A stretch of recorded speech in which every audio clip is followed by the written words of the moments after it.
Travelers on the Omnibus occasionally touches on mature subject matter with mature language. As such, the audience discretion is advised.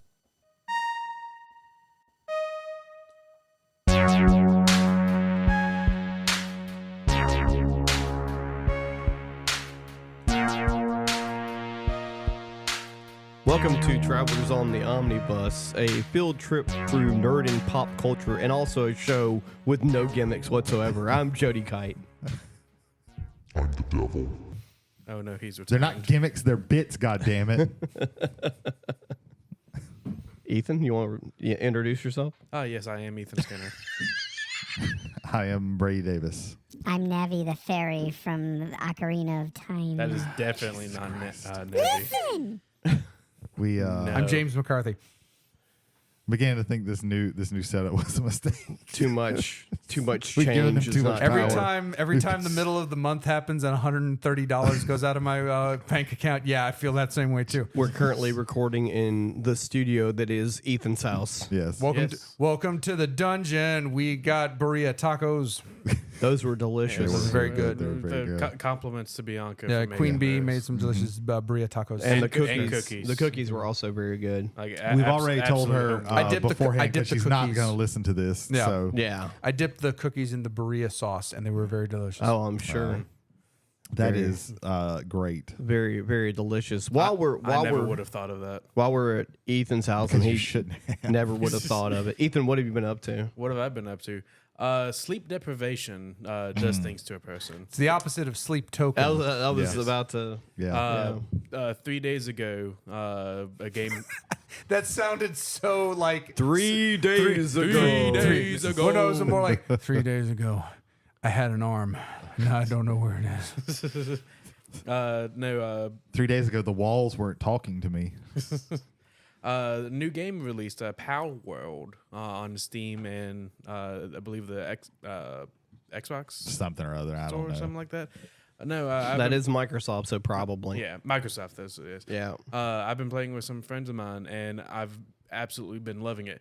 Imagine Ark, but in a more cartoonish style that's more like Pokemon with. I was about to guns. say, if you didn't say You're avoiding saying it so that Nintendo if you doesn't sue didn't you. say I get it. Pokemon, I was going to like really call Yeah. it out because it is Pokemon with guns. yeah, it's And like primitive survival supplies. Pokemon. Right. Yeah. There's been a lot of buzz about this game. Yeah, it's like the most played game in the world like right now, I think, from what I saw. Already sold 5 million units. Yeah. Yes. Or Yeah, most it's the sold new or highest hotness. selling or some shit like that. And I don't Is know. it full retail price or is it like I think $20? it's 40. It's 40, and I think they have it on No. sale It's 26, I believe. Oh, wow. because it's 40 normally, but it's on sale on Steam right now. So I think that's okay. another reason that's driving up. Okay. Which, to be fair, I think that's a very good idea. I don't want to. I'm not Yeah. shitting on it. I'm thumbs upping it. Does a very good Yeah. job. That on was the one. same thing that Among Us did. Like that shit was like super cheap for a long time. Yeah. And then everyone was trapped in their house. Yes, also true. The only way I've been able to stop playing it is it gets to a certain point because there's so much going on at once whenever you're doing like raid bosses or like automated POW bosses. The graphics get so intense it crashes my game. I'm like, okay, cool, let me restart it. Oh, I've been playing for 6 to 7 hours today. Oh, okay. Immediately after work, I'm going to sleep now. Yeah. I wish I had those experiences still with video games where I'm like, oh man, 10 hours has passed. My attention span is so bad. I could do that with some stuff. But I mean, I don't like nothing about this game interests me. I'm not a big No. Pokemon fan and I don't like survival type games. So like I really don't care. Well, I tried playing Ark when it came out, and but I played it by myself, and so I didn't really. See, no, zero. Yeah. Don't do that. Don't do that. Now I'm playing an Ark-like game with some good friends of mine, Yeah. and I'm really enjoying it. So That's good. I have a more incentive to play it. There's another game that you shouldn't play by yourself, and even if you don't play it by yourself, you still probably don't have much of a chance. It's 7 Days to Die, which is a game where, like in Minecraft, you have like 15 minutes from the beginning of like you start a new world or whatever. You have like 15 minutes really to get a shelter going. That's plenty of time or whatever. Not 7 Days to Die. You literally have like 5 minutes to figure some shit out, or like zombies just totally annihilate your ass. Oh wow. Friends of the show, John Sheldon, Derek Anderson played that game together a lot. And what would do is Derek would build up the shelter, and then John, right before nighttime, would blow it up. That sounds Like John. Yeah, that sounds like John. Yeah, Remind me to never play a video game with John. Not that I'm ever going to, because I don't play multiplayer. Yeah, you don't play. games, Yeah, that's so. you're warning yourself against something that but cannot just happen. just in case. Just in case. Okay. In case you become lucid enough to give it a thought. Yeah, there's a. I'm not gonna say that. That's mean. It wasn't against There's you a either. first. Yeah, he's not like Henry Kissinger. I had to. We got real raw on Kissinger towards the end of the last one. Oh, did we get raw on Kissinger? Yeah, there you go. Oh well, I used it as a gimmick to shotgun. To street sweeper shotgun 5 censored. no, in a there's row. nothing about what we said about Henry Kissinger that needs to be censored. No, it didn't need to. I had an excuse to do a goofy. Then you censored should have bit. immediately, like after the credits rolled, you should have been like, okay, here's the stuff that I censored, because you really need to hear this about Henry Kissinger, because he was a piece of shit. Oh man, Jesus. So Ethan, Palworld. What else? What else have you been up to? That's literally it. Palworld has unfortunately taken over my attention span. is it really an episode if we don't hijack Ethan's time? That is true. to, Yes. Yeah. And when also, he's giving apparently, his- in this season, also shit on Kissinger. Oh yeah. Do you want to make that a bit? I mean, like every episode. I will, yes, let's make it a bit Okay, and then okay, call it out as a bit. Okay. And then just do this. Okay. That's how comedy works. This is right, the last starting time we with- ever hear about when Henry you- Kissinger. starting on in the this show. episode. When you play it, when you constantly bring up that you're doing a bit, that's when bits are funniest. I feel All like right, typically- and the bit is going to be called "Shitting on Kissin'." Sure. And I'm just going to throw to Brady, and he's going to give you Kissinger facts. Yeah, this is the last time we ever do this. Yeah, probably. I feel like Jay's just gonna. Jay's make going a to bring it up. button We're going to go, all that's right, just- what else are we talking about Yeah. today? Yeah, Jay's yeah. just gonna make a button every time he presses. He's just like, "Fuck Henry Kissinger." Why did you have to fucking say that?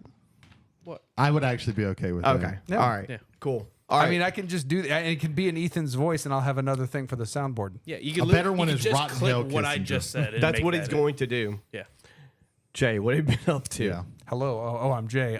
So I've been coming up with this great bit called "Shitting on Kissin'." Sure. It's going to be great. It's going to revolutionize the podcast. It's something we've never done before. I like how he did that. He idea. did that, and it doesn't even really Oh, rhyme. man. So like, Just Shitting immediately. on kissing? Jur. Jur. yeah. Yeah, you got to It just block rolls that out. right out the Yeah. tongue. Yeah. And Yeah. then stops and then goes over the cliff. Mm-hmm. And the cliff is Jur. Age of Sigmar. This is going to become just a recurring thing, hopefully, in the weeks and months to come. So, folks, if you are tired of hearing about this, passengers, let me know and I will stop because I love you all. But so I've been thank God for Brady on this one, because the latest General's Handbook, couldn't think of the word. The latest General's Handbook does not have the latest core rules yet. Or not yet, but doesn't have the latest core rules because they've done an errata since, and there were some gaps in the rules. Brady was the one that explained to me that it's now 6 models that can where you only have 1 inch apart from each other as far as coherency, Yeah. which really opens the doors for some units. Like for instance, my Skull Crushers in Khorne that are 3 per, and then if you add a reinforcement, they're 6 per, but they had to be an inch away from 2 other models in the unit. Now they can be 1, so that means you can have this flush wall of just demon doggos just crashing into somebody and whooping Yeah, it somebody's opened up ass. these like 3-man units that could be made into a 6-man unit, so then they could be. That's why a Mortis Guard and Bone Mortis Reapers Guard is looking pretty like good, yeah. you run 6 of them. Yeah. At least one unit of 6, and they cannot die. It is impossible. Yeah.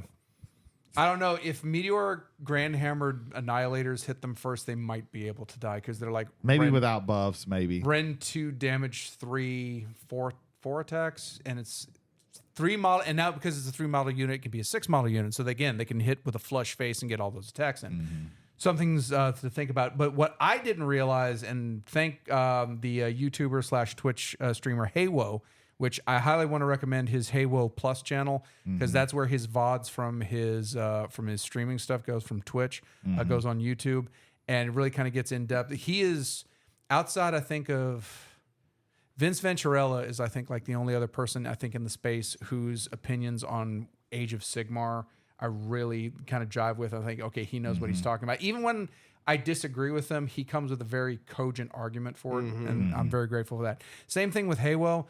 I did not realize about the change to Lookout Sir, which it was. So initially, Lookout Sir was you'd have like a hero model, and then what you would do is you put him next to a unit that had at least 3 models next to it, and if you shot at him, the shot is at -1. Okay, so that's cool. So it's like it's harder to hit them because of that.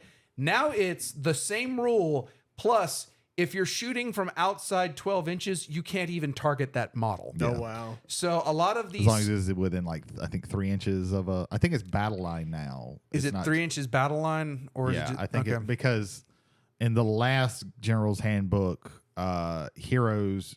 like foot heroes just couldn't be shot outside 12 inches, and they've done a thing where every single time they've kind of a rule that's actually like really good they've kind of added into something with the newest and stuff. in particular for that there was like 2 or 3 armies that have amazing sniper units that could just snipe off. But I might be wrong, it might just be a unit specifically for like the last 2 seasons, because you had Gallat champions and now you have Andorian locusts, which are models that by the rules are 9 wounds or less, and a good shooting squad that can target them, even with just the -1, could have just wiped them off the board. And that's a huge advantage if you either go first and have priority, or you manage a double turn, especially with something that can do consecutive shots, like Vanguard Raptors with long strike crossbows out of I was about to say Cities of Sigmar, but it's Stormcast Eternals. I mean, it might as well be as well. Yeah, I mean, 1 out of 4, and they're some of the best shooting in the game.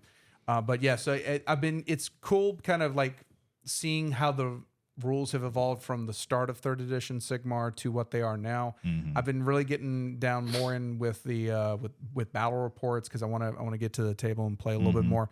I do want to like get Chris and John playing again and just add more stuff. Like I told John last night that in addition, basically not run the same stuff, but run the same points, but we're going to be adding grand strategies, and we got to add battle tactics. Yeah. Because, I mean, that's a huge portion of the game. You can get consistently hurt on objective play, but if you can stop them from getting their battle traits and their grand strategy, and you can do yours, it can balance that out. So it changes how you're going to build your army, so that you have to have certain things in order to be able to meet those.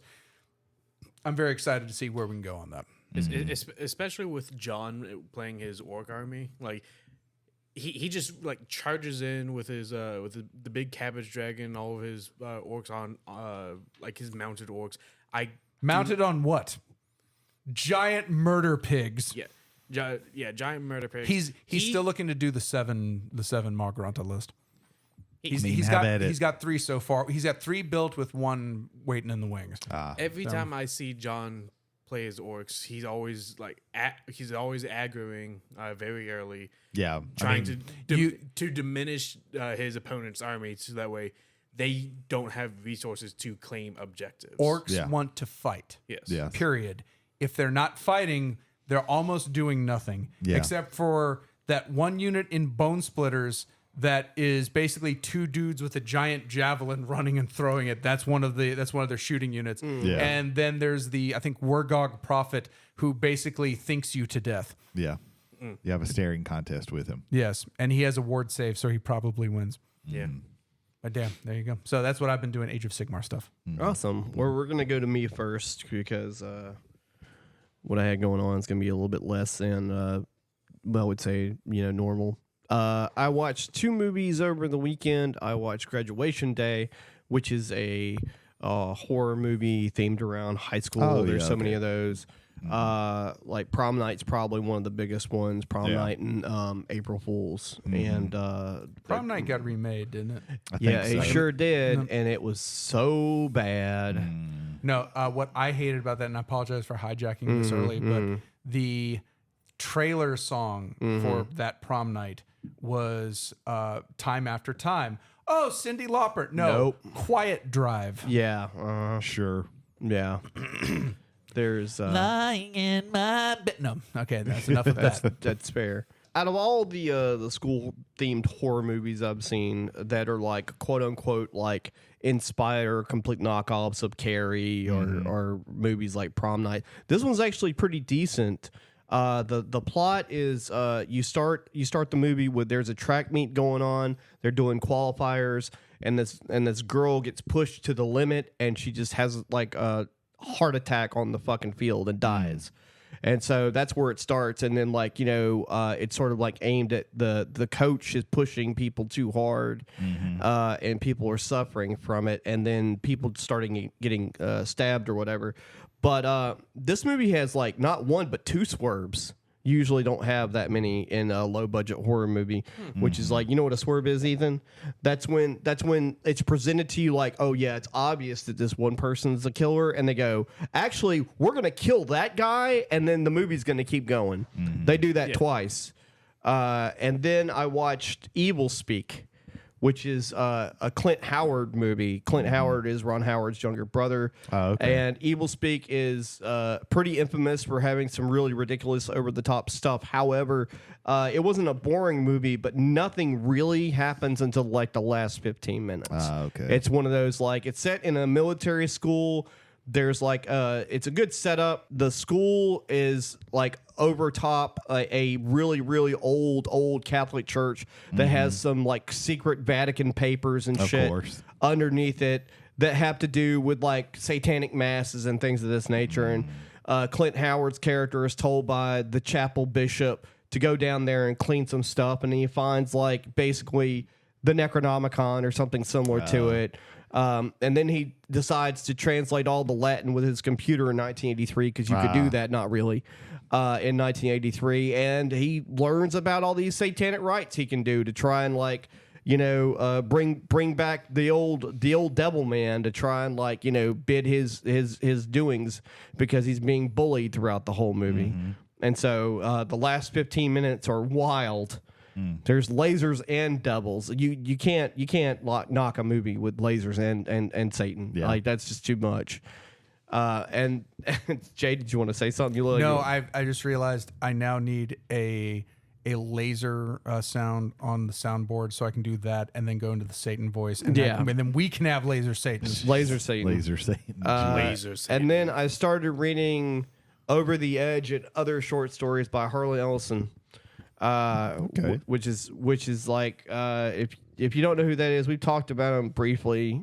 He wrote like I think his most infamous story is I Have No Mouth But I'm a Scream. Arguably wrote the greatest episode of Star Trek, the original series, with the City on the Edge of Forever. Right. But most of his short stories are not like that, but they're not bad per se, but they're all written much like in the way that Lovecraft wrote, where they're almost like nothing but narrative and very little dialogue. And so when you look at a book and there's like no breaks in the paragraphs and the pages, it's just like, it's good once you get through it. And thankfully, these are short stories, so most of them are like 10 pages. But man, no paragraph breaks or anything, no dialogue breaks. That can be difficult to get through if you're reading a lot of it. Yeah. I listened to this podcast called it's a network, and then one of the shows they do is called like Razorblade Pie, where he does it's Harlan Ellison. He picks one of his friends and basically assigns them a Harlan Ellison short story, and then they talk about it. It's pretty interesting. That sounds pretty cool.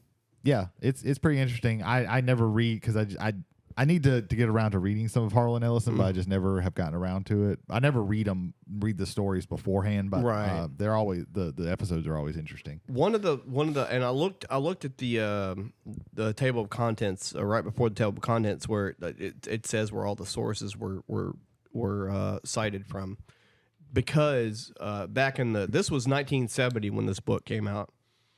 And there is a missing section of media that push these kind of things happening, and that is like sci-fi magazines. Oh yeah. He wrote a lot of sci-fi magazines, and there were multiple ones. There were a lot of them in the 60s and 70s, and even up to the early to mid 80s, there were a lot of science fiction books. And I believe they were running into the 90s too. It's just that as far as there were less for sure, but yeah. As far as like I would say the heyday, especially for American science fiction, like I believe Dune was serialized in sci-fi magazines before it was actually got its novelization. I was I subscribed to, there was one by whoever owned the works of Asimov. They had a magazine, a weekly magazine, or it might have been monthly. I think it was called Foundation or something. It might have been called something else. But anyway, it had a bunch of other like Hugo Award-winning authors in it and things like that. And that kind of sucks that those aren't really a thing anymore because, you know, you don't get as many. I'm looking up Harlan Ellison's like compilations of short stories. He's got like 20 books of short stories. Some of them probably cross over, but he's got a ton of them. You don't have that nowadays. Like people don't have that many anthologies. You know. Speaking of that, there is what is that website? I'll have to look it up and get that information. There's like an online sci-fi anthology magazine quote that's being done. Is the term ImpossibleWorlds.net. Okay. ImpossibleWorlds.net. Is the term for that now zines, or is that a completely different thing? That's an old term. Yeah. Well, no, because I see it a lot lately. Like when I backed Girl by Moonlight from Evil Hat. One of the things that I was going to get was a zine with a bunch of stories. I think it's kind of coming back because I think the RPG that I backed has a zine that's supposed to be written. So I think they're kind of bringing it back, but I don't know if they called this one. I just remember that it exists and it's sci-fi anthology. Right. Zine started in the late 60s, early 70s, and not just sci-fi, like with everything. In fact, the first punk rock publication was a zine. Punk rock, socialist movements, any DIY, and stuff like that. you know, photocopied, basically, photocopied stuff. Where they would photocopy both pages on one piece of 8x11 paper and fold it in half and staple it. Yeah. That's what zines were. Yeah. If they have it's just short for magazine. Yeah. So if they have any online zines or whatever, it's just going to be short form. Yeah. Whatever. Maybe the aesthetic of what those used to be, but I'm not sure. But yeah, that's all I've been up to right now. Brady, what about you, man? So first thing I want to talk about is I watched the first 4 episodes of an animated adult show on Amazon Prime called Hazbin Hotel. It's basically the daughter of Lucifer creates this hotel to try and redeem the souls of hell. Like you're supposed to go there and learn how to, and it's. The lore is a little bit weird because I can't figure out if like the demons are also supposed to be like dead souls that just became demons or whatever. I don't know. Right. But basically like She wants to reform. Yeah, she wants to reform them because the way it works is that heaven is full of assholes and they just come down like once a year and just murder a whole bunch of souls. Right. Which I don't understand how that happens either. But again, it's not a perfect show. Yeah. You've probably seen like commercials or stuff of this all over the place. Like the aesthetics of the show and the way things are drawn and everything are really very cool. Very Really interesting cool. and very There's cool. a large backing like long before it got the back before it got its she got on Amazon the first pilot episode of Hazbin Hotel was put on YouTube on her YouTube channel. Yeah. And then she started making another show while she was in the works of trying to get that somewhere. Oh, okay. She was working on another show with some of the same characters or at least the same aesthetics called Hell of a Boss. Hell of a Boss. Oh, okay. I've And heard of Hell of a Hell Boss. of a Boss is on YouTube. Yeah. And Hazbin Hotel's pilot episode is on YouTube. Okay. And I want to say that she was in the middle of making the second one when they decided we're just going to keep pushing. And that was like probably right before COVID, like 2019 or something like that. That's interesting. I didn't know that. But yeah, like the character designs are interesting. You could a minor complaint I think is that there's so much going on with each character that it kind of washes over you when there's all these characters. There's a lot happening. But it's interesting. one thing that they don't tell you in any of the marketing is that it's a musical. There's at least 2 songs per episode so far. Not that I don't hate musicals and I don't like, and it's not like I don't like musicals or anything like that, but it is very jarring when like halfway through the episode they just burst into song, Right. and you're like, oh, okay, I didn't know that this is how this was, which apparently is like a thing that keeps happening with TV shows and movies lately. Raise your hands if you knew that the new Wonka movie, the prequel to Willy Wonka and the Chocolate Factory, was a musical. Not from the trailer. Nope. I thought they were just going to leave music out of it. There's like 15 songs in that bitch. Jesus. Yeah. They don't tell anybody. They left them all out of the trailer. Yeah. Like I know Willy Wonka and Charlie and the Chocolate Factory, they had songs in there. Well, Willy Wonka and the Chocolate Factory is a straight up musical. Yeah. Right. But they don't tell you that about Wonka, and it's like that's jarring if you're not like Prepared. if you're not prepared, if you're not expecting it. The new the Mean Girls movie, a lot of people would probably be looking at this and be like, why are we remaking Mean Girls? That's not that old. Yeah. That's a musical because it's based on the Broadway musical. Oh, that's based on the original movie. But they don't tell anybody that. I do not know why would these you leave studios that are out? so Why they averse to don't, telling anybody like, that this, advertise it as a musical. yeah, because otherwise it's like, why does this even exist? And that would be a good question, except that it's a musical, so it's doing something a little bit different. Right. But yeah, that's a really annoying thing that I've noticed lately. That's really weird. That's odd. Yeah. So there was. Do you think that producers don't think, like, if you stamp something as a musical, I think that they have a fear of something being a musical, which I don't understand that because things have been musicals and made money. But things have also made, like, not as much. Like, I'm not sure how well In the Heights did, but.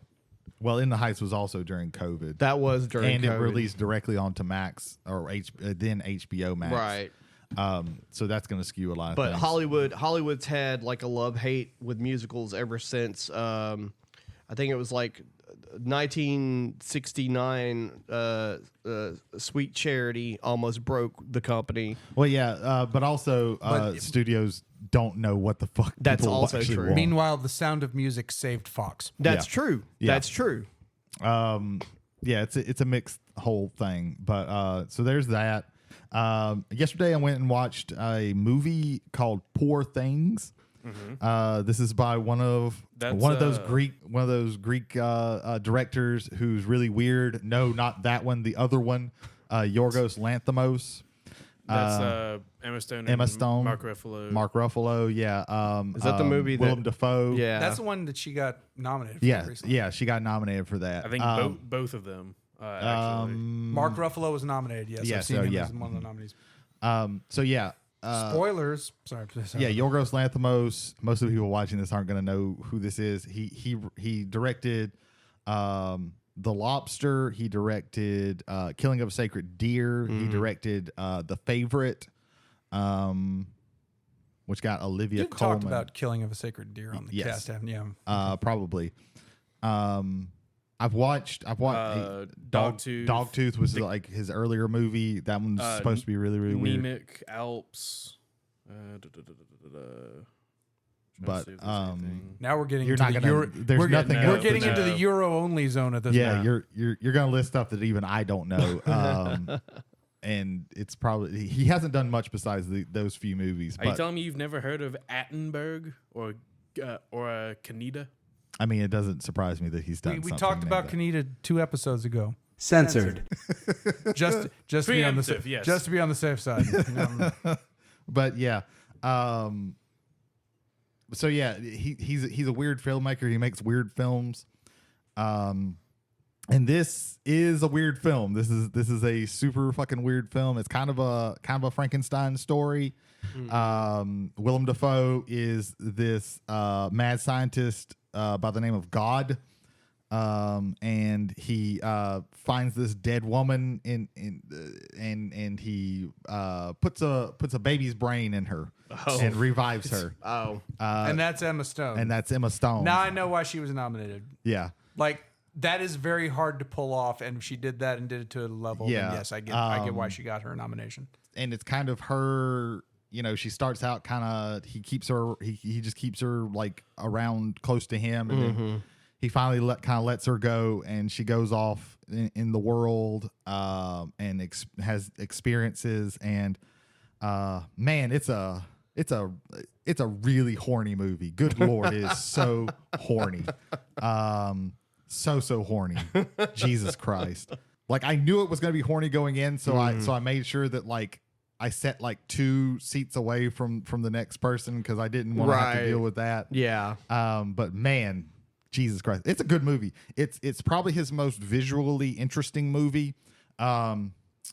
A lot of times he will do like very muted palettes, at least with the 2 movies that I've watched, and from what I've seen about Dogtooth and The Favorite, I think that will hold up with them too. I just haven't watched those 2, but this is like it takes place like they're in London and they go to Paris and they go to Lisbon and all these places, but nothing looks realistic. It is like hyper fantastical.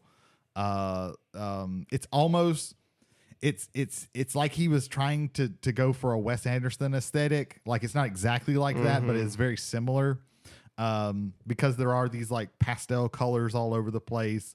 Stuff isn't quite as flat as oftentimes Wes Anderson is, but but I kept watching it and I was like, oh, this is very much reminding me of a Wes Anderson aesthetic. So if you want like a Wes Anderson movie, but even weirder and definitely a whole lot hornier, check this out. It's a good movie. And that brings me, Jay talked about the fact that this was nominated for an Oscar. And then Emma Stone was also nominated for an Oscar, and I think she won a Golden Globe for Best Actress in a Drama, I believe, because they do drama and comedy separate in the Golden Globes. But yeah, Which, just quick fact, I like that because there isn't respect for comedic actors at the Oscars. yes. I think as evidenced by. If I'm correct, they group comedy and musical in the same. Yeah, comedy and musical At the Golden at the Globes. Golden Globes. At yeah. the Oscars, it's just straight Best Actor. Because actress. because the Golden Globes is it's movie and TV, but it's just like the big things like Best Actor, Best Actress, Gotcha. Best Writing, Best Movie in the 2 categories. So they don't get down to there's no technical achievements. In the Golden Globes. It's the Oscars where it gets down to like the individuals, like choreography, Yeah, cinematography. cinematography and things like that. They don't have those. I don't think they have a cinematography. No, they don't. They do. in the Golden Globes. In the Golden Globes. Golden Globes. Oh, no. Yeah, I Oscars knew that had- they yeah. had cinematography in the Golden Globe in the Oscars. But yeah, so the Oscar nominations came out the other day. I think for the most part, it's pretty good. The Best Picture, I'm gonna go through real quick. That's 10 of them, isn't it? Yes, Yeah. American Fiction, Anatomy of a Fall, Barbie, The Holdovers, Killers of a Flower Moon, Maestro, Oppenheimer, Past Lives, Poor Things, and The Zone of Interest. I'm gonna try and watch all of these before March when the Oscars are. Some of them are going to be hard because The Zone of Interest is only in theaters and it's only in select theaters and you can't even like rent it or buy it anywhere. So I'll have to wait on that one. American Fiction is hard to find right now. But most of the other ones I've either seen or are kind of easy to find. So there is that. Yeah. I believe Oppenheimer's on Peacock, Barbie's on HBO. Well, I've seen Oppenheimer and I've seen Barbie. Barbie's on HBO. Oppenheimer is very soon. I want to say like the early part of February. Barbie's also on Hulu. Barbie's on- The Zone of Interest, it's an A24 movie, so it's supposed to come out on but I don't know if it's going to be there before. Right. I'm hoping. I think they will put it on there beforehand because they want to drive up some buzz. We shit on Warner Brothers Discovery a lot, but I will say that was a smart move getting the Yes. A24 catalog. Yes. You got the only one I'm really not even interested in watching is Maestro because that's Bradley Cooper's. Please God, give me an Oscar for The Oscar God's sake. bait. It is the most, like, every year there's at least one like super Oscar bait movie, which seems like it's just made to get somebody or the movie itself an Oscar. And this is it. Like, it's so much. I like Bradley Cooper's directing. I really like A Star Is Born. I like his acting. I think he's a good actor. He was good in Nightmare Alley. I thought he was exceptional in American Sniper. I legitimately. I haven't watched American Sniper. It was I don't good. care.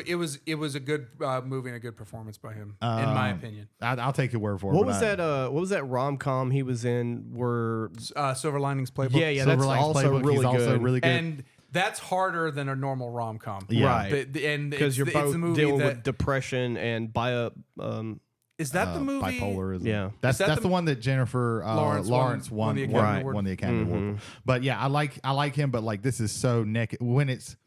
I don't mind an Oscar bait movie, but when it is super nakedly an Oscar bait movie, it really annoys me. Right. But yeah, there are some big stuff. Well, I'm gonna talk about good stuff, and then we'll get to complaining.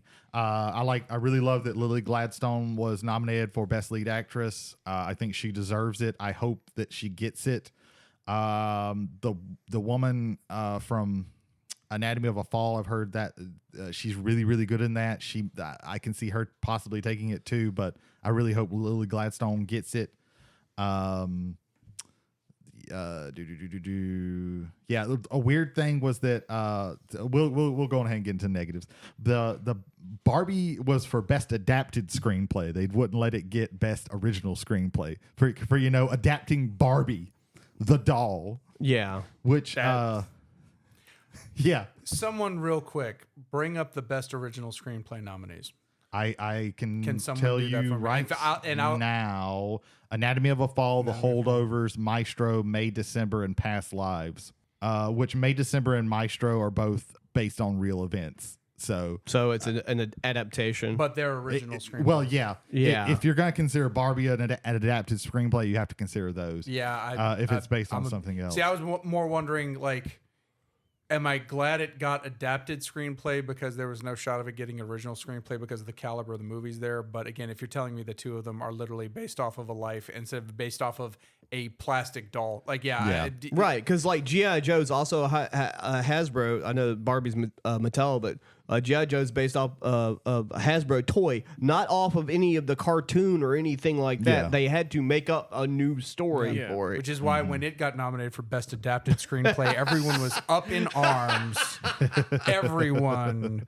How did that happen? It should have been Best Original Screenplay. Speaking of up in arms, there's the whole thing about Margot Robbie not being nominated. Yeah, Margot Robbie nor Greta Gerwig, the two people who Barbie as the movie came out would not exist without, did not get nominated, but Ryan Gosling did, and that's the whole point of the movie. Yeah, they just kind of missed that. Yeah, they did get America Ferrera did get nominated for Best Supporting Actress, which is good.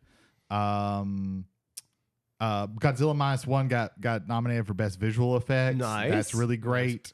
It did not get Best International Feature, which may also be because countries have to like submit those. So if I kind of like they can choose to say like, oh, I'm gonna submit it for this, but not for international. I really like the selection for their animated feature film. Yeah. The Boy and the Heron, Elemental, Nimona. I haven't seen Nimona. I've heard good things about it. And the winner. The Boy and the No, Spider-Man. Spider-Man Across Across the the Spider-Verse. Okay, you think Spider-Man's gonna beat a Miyazaki movie? To be fair, I have not seen Boy and the Heron yet. Yeah, I'm actually stronger about that than almost anything else on that list. I don't believe that. Has he won an Oscar before? Has he been? Yes, he won for Spirited Away. Did he? Yes. Shit, I was not even aware of that. Yeah. Fuck, so that's a blind spot on my fucking memory. All right. Yeah. I still think Across the Spider-Verse. I will almost put money on the Boy and the Heron winning It's that. Boy and the Heron or Spider-Man. Those are definitely the top two, but the other ones that I've seen are also. I could see a dark horse Elemental coming out of nowhere because of Pixar influence. Pixar, yeah, might. Yeah.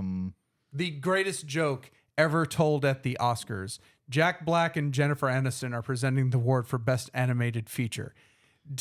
Jennifer Aniston, Jack, how are you so successful in films? What I do is I take money from DreamWorks Animation and then I go and bet all of it on Pixar to win the Oscar. And then whatever Pixar movie was that year won, and he went, yes! And it was the greatest joke ever told at the Oscars. That is great. That is great. They're making a Kung Fu Panda 4. Yes. They've made it. I believe it's coming out. Yeah, it's coming out. The return of Tai Lung. Goodness. Yeah. So yeah. So The Iron Claw. yeah. The Iron Claw got snubbed completely. There's nothing for the Iron Claw, which is, I think, a travesty. At the very least, I think Zac Efron should have gotten it and probably taken away. Let's say Bradley Cooper's. Bradley Cooper. It's fine. Somebody else can. You could have thrown in Jeremy Allen White and then taken out Jeremy Allen White. I don't know, Ryan Gosling maybe. Let's see. I think you could take out. Gosling was very good. Like No. Gosling I would was say- very good. I'm not gonna pick on like Sterling K. Brown or Coleman Domingo because I haven't watched those movies, so I can't say how they were. I think you could take out Robert De Niro. I don't think he needs a Best Supporting Actor nomination. He was good in that, but I don't think he was like he was better than and I think a lot of that's because Robert De Niro in a lot of roles lately hasn't been very good. Yeah, he's just Robert De Niro. Yeah, he's just kind of Robert De Niroing all over the place. This one, he was good in this, but I think you could take him out and put Jeremy Allen White in there personally. Wasn't Downey Jr. also nominated? Yes, Best but actor. but he did like Best Supporting Actor. he did really good in Yeah. Oppenheimer. I'm still waiting to see it. I'm still waiting to see it. February. It's really really good. February on Peacock. If you need to, you can borrow mine. Yeah, there's I might take only you up on that. I don't know, like a lot of Best Actress and Best Supporting Actress. This movie Naiad that I've never heard of, which is kind of surprising if I've never heard of it. But like Iron Claw not getting any nominations whatsoever is kind of ridiculous. Right. I don't know. There's so much like politicking and shit with that. Saltburn not getting like a Best Director or Best Picture nod, I think is kind of weird. I think that one kind of probably scared. I thought I saw that on the list somewhere, on one of the lists. Somewhere. I Not didn't in the best movie, but like either in foreign film or. It was definitely wasn't foreign film. Was it short film? I could have sworn I saw Saltburn on that list. Hold on, let me. No, it didn't get anything at all. Like zero nominations in anything, which is very interesting. I thought maybe at least like cinematography or something like that. But wait, hold on. I'm not a fan of his, but DiCaprio didn't get nominated. No, he didn't. I am wrong. Barry Keoghan got Best Actor nomination, which he definitely, or did he? No, did he get Best Supporting Actor? No, he didn't. Where did I see him then? I think between me and Spirited Away and you right now, I think our memories are all going haywire. Jody, what's your name? Are you guys suffering Exactly. from sleep deprivation? I thought I saw him on here earlier. I remember seeing that, but maybe I guess not. Well, no, it didn't get anything, which Barry Keoghan deserved a nod because he was great in that movie. But yeah, so just to really wrap this up, because we could sit here like for the next 30 minutes bitching. And we actually started recording early, so I don't want to leave us here all night. 4 hours later. Yeah. Well, I just want to say, like, I pay attention to like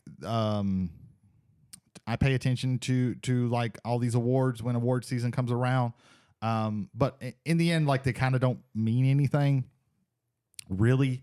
It's not gonna, necessarily make a movie like more money or anything like that. I think it's going to give some people recognition, but in the end, like it doesn't really mean anything. Some of your favorite movies never won the Oscar. Yeah. Most of your favorite movies never won an Oscar, and a lot of movies that you absolutely hate won Best Picture. So you can take that for what it is. Most of these awards, especially the Oscars, are really about like just saying, hey, how great are we? That's why most of the time a movie is almost a shoe-in if they Right. just say how great is it to make movies. Well, it also helps them when they're doing like back in the day TV deals. Yeah. And I used to work at Blockbuster, and I'll tell you this: they made almost as much money after Oscar season than they did on release of certain movies because of the buzz around certain films. But with streaming nowadays, like that means even it less. doesn't exist. It doesn't But exist. anymore. I'd like to just a personal anecdote from my mother. This could go. A lot this of could ways. go many ways. No, this is going to go a fun way. So, Driving Miss Daisy, Morgan Freeman loses. Yes. Yeah. My mother was pissed about that until he won for $1 Million Baby, and she would always bring up it's like. She would go like, fucking Morgan Freeman loses for, he was so good in that. And they gave the Oscar to Lee Marvin for Cat Ballou.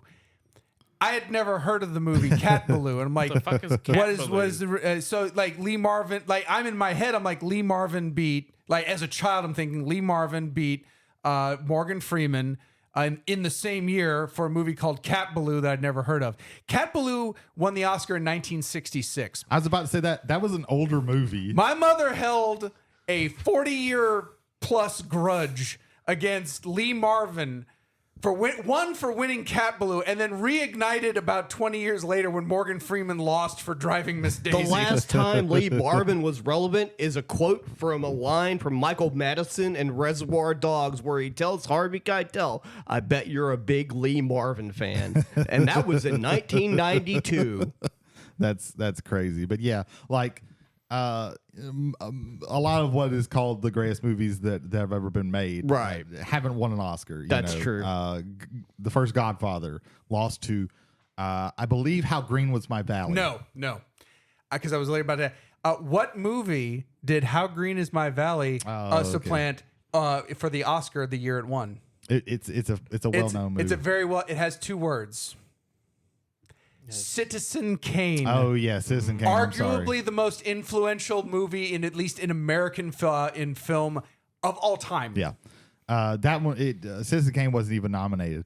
No, it wasn't. It was nominated. It got beat by How Green Is My Valley.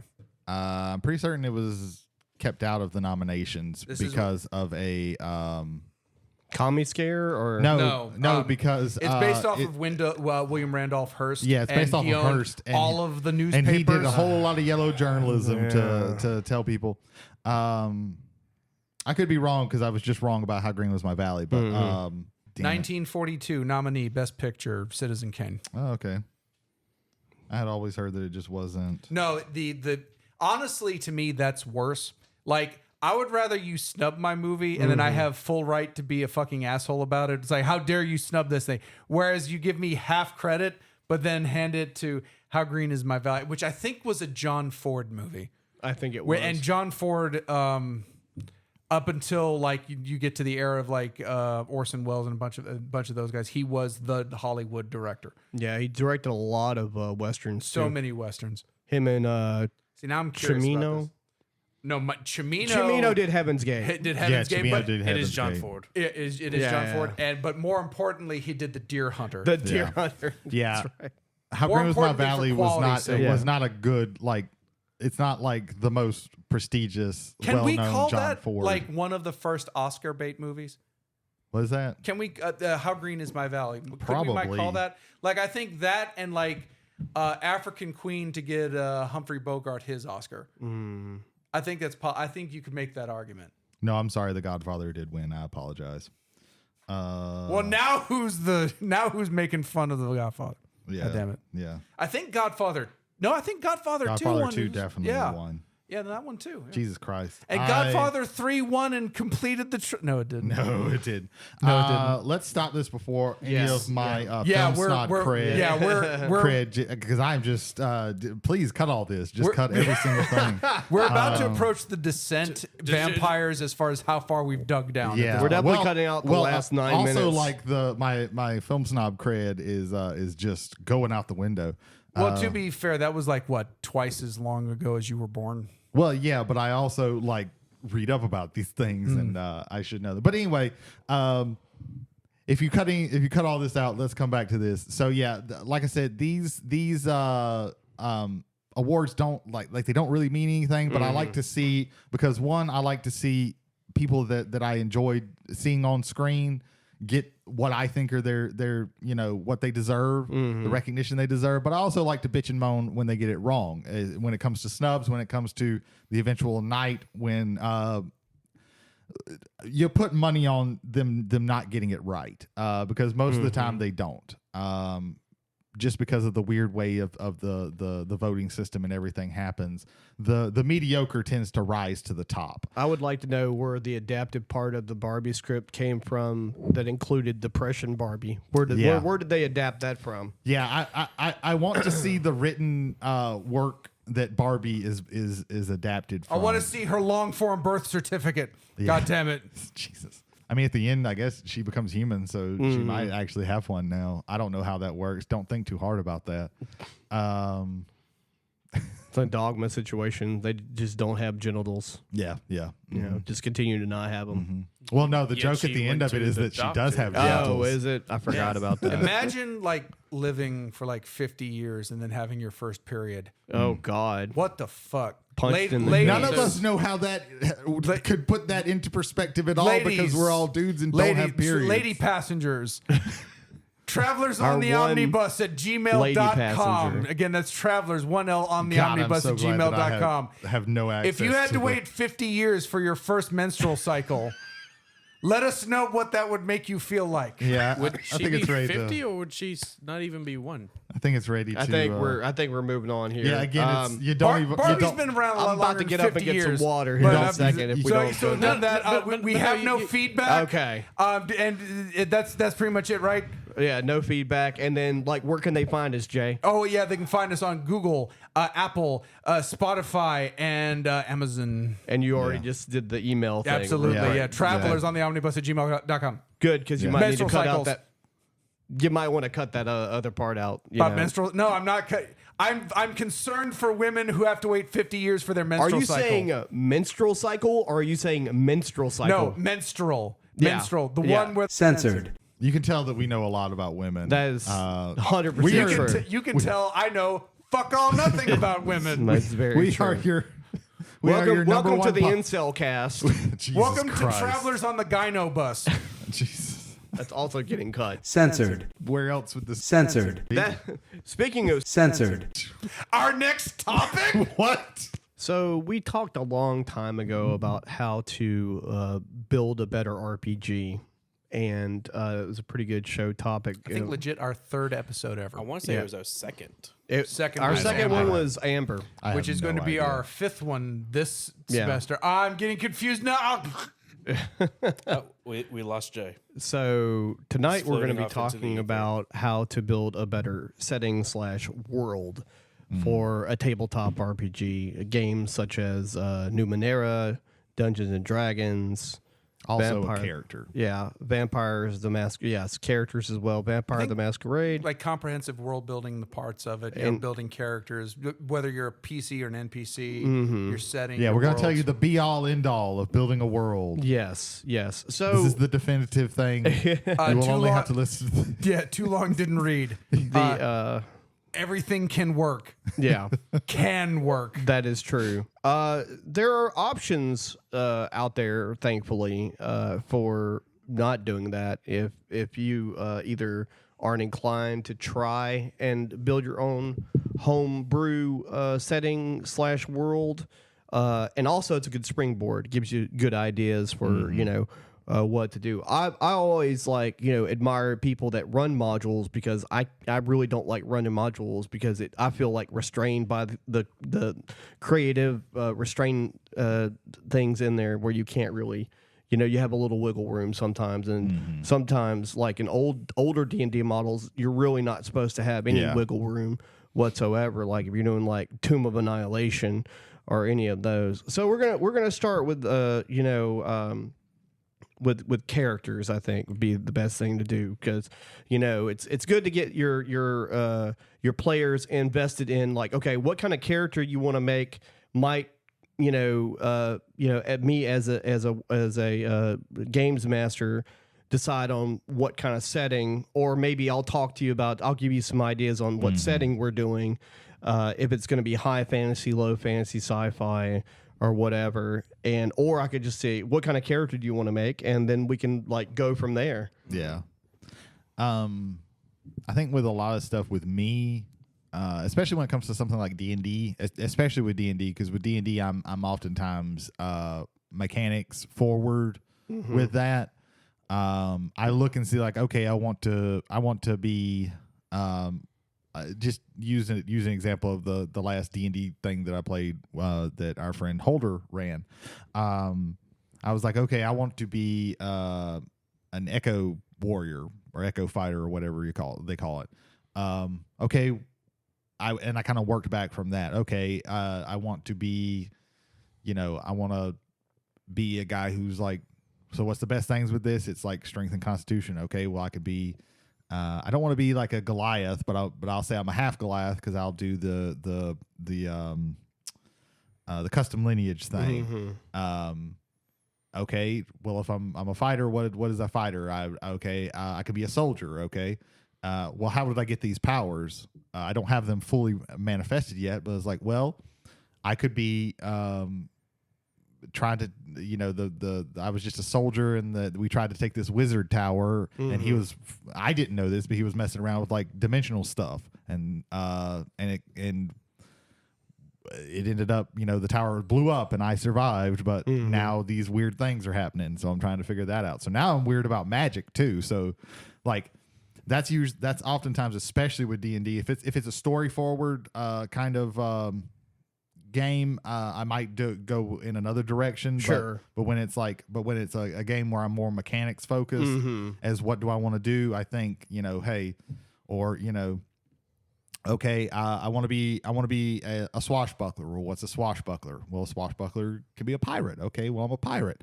You got to have good charisma. So that means, so what if I'm a smooth talking pirate who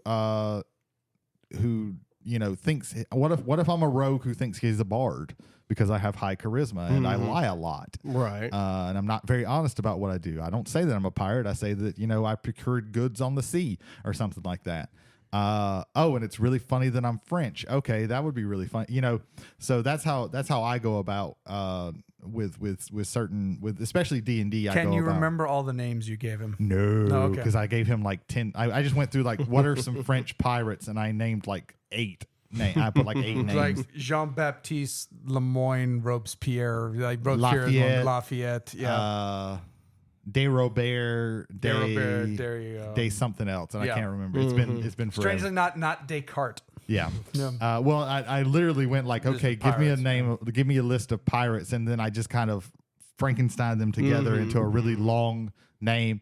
And at least starting out, I was like, it's going to be really funny to just say the whole name the entire time, and that got old quick. But yeah, when it comes to certain things, that's how I do it about when it comes to like character building. But oftentimes I'll just come on, okay, well, a short concept that's like a sentence, and then I just build from there. See, it's weird because the way I go about character creation, if I'm playing in a D&D game, I like to like flesh out a character's story before I worry about like mechanics.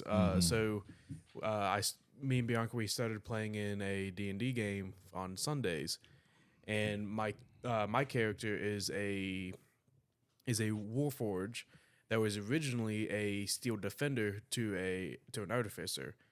However, through interactions, through adventuring, through combat, through interactions with his creator, he learned how to become self-aware, and in an instance found his soul. And so he started exploring the world on his own, and he started traveling and gaining all this new world experience and starting to become who he is as himself. But he's also with his creator under his wing, learning smithing tools, learning hieroglyphics and runes, and his creator. I'm starting to like choke over here. Like implanted like giant runes because of things that he researched, and so he's a rune fighter. Yeah. And so during one of their like big combats, he got severely damaged, and he was thrown into into a temporal portal, which threw him across eons into a different time where he has no memories of what he was, what he used to do, just bits and pieces. And every time he tries to remember, he like starts short circuiting. Mm-hmm. And so through that, I'm able to figure out what direction I want to take a character while also fleshing out his backstory. Mm-hmm. That's a good way to do it. That's a good way to do it for sure. I'm hearing a lot of building block style, which I'm very grateful of, because it's you start with an idea and then just kind of work it. I see a lot of times too many people just pull a whole bunch of stuff and then just jam it into one thing and like, here's my character. I like it when the kind of the pieces kind of organically move out from one another. My favorite character creation system to this day is going to be White Wolves. Not from the nuts and bolts end, though it's a very good nuts and bolts end as well. Character creation starts in White Wolf games with you have a concept. It's an adjective and a noun. That's it. Pick an adjective and a noun. Pick 2 words. Keep it as simple as you possibly can. Maybe you have these great grandiose ideas about this guy who's going to eventually become an archmage, or is this slumming vampire who's actually the prince of the city, or all these other ideas. But come down to an adjective and a noun. If you have 2 words, you can build up from that so much easier than anything else. I think it's a tremendous thing to build up organically, and you don't need a 10,000 word backstory for your character starting out. You can actually find out things that happened in your character's past simply by talking them into existence in play. And that's again, organically coming to these realizations is a lot better to me than just again putting everything all over visually on the paper, because at that point you don't have places to go with them. Yeah, I have played with people who have written like essays about their character, background essays. That's a lot for a characters. storyteller / game master to try and incorporate. Well, and they didn't even necessarily like. It's just like I have this, so that I don't know what the reasoning was, but It's a like, lot for the storyteller / GM.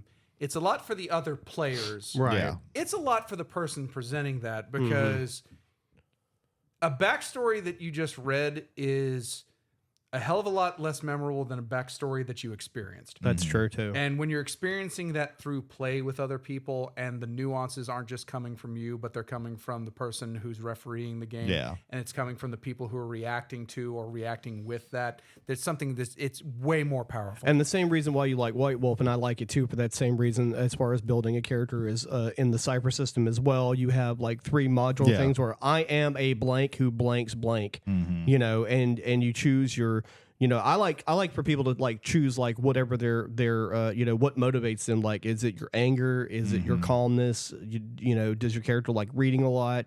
Things like that. Those fundamental things. Then going to your focus, which is like your ultimate, you know, goal in what you're doing, and then go back and picking one of the 4 basic classes and to round your character out, and not like Jay says, when you're making a White Wolf character, not just to fill in the dots on all the lines and you know, make something. I want something that hits a lot. Well, that's anybody. I just thought it'd be really cool if I was a Southern lawyer with werewolf claws. No gangrel. Like let's like. I know players through years of playing with them that I would respect them enough to be able to come at that with something that is going to be fun story, as opposed to like, if you're ever coming to me, it's like my character, rolls like +8 with long swords and does 50 damage every time he swings a sword. Cool. What did you fight? What's the story? What is the story behind the fight? I need to know the emotional attachment. If you literally boil your character down to just the stats that are on the page, whether it's in dots or in numbers or in some other kind of rationale that allows you to extrapolate one thing from another, maybe pick out a bunch of cards that end up acting your character, that's fine and cool. I don't care about that. I care about the story that you made with a group of people, or just with one other person, or maybe it was one of these single player RPGs. Like, I'm still interested in trying out the Star Trek Captain's Log stuff, because of just, again, how that one is definitively story focused in my opinion, because most solo RPGs are almost just like writing essays, basically. It's like essay. It's like, I was thinking short story. It's creative modules. writing. Yeah. It's all depending on like how long. Like some are long. Some ask you to write for longer than others. But like you come up with prompts and you basically write something from that. So it's creative writing basically, and I'm not good at that, so I don't. And it's not like something that is fun to me, so I usually don't. I like the idea of some solo RPGs, but for the most part, like I stay away from them because again, it's mostly just writing a series of creative writing prompts. But like even with like White Wolf with me, I was like, okay, I want to play a Ventru. What kind of vampires are Ventrus? Right. What would I be in the setting that Jay gave us? What kind of vampire would make a Ventru? Okay. And I think at that time it was earlier with me being in RPGs. So so I ended up more with Jay helping me out with that, if I'm not mistaken. But well, yes, I was helping you out. That was the same series that we also had the guy who was like, I want to be a lawyer with werewolf claws, but I'm also a vampire. I like interactive character building if I'm running a game because then it helps me build my world way better because so I have this element in my world.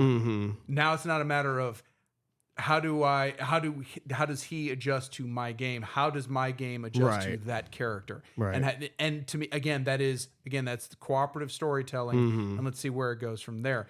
You were fantastic. You were like Bubba from that game was because once he embraced the spirit of that, he really worked well in that. Well, I think that's the good question is getting to the spirit of your character.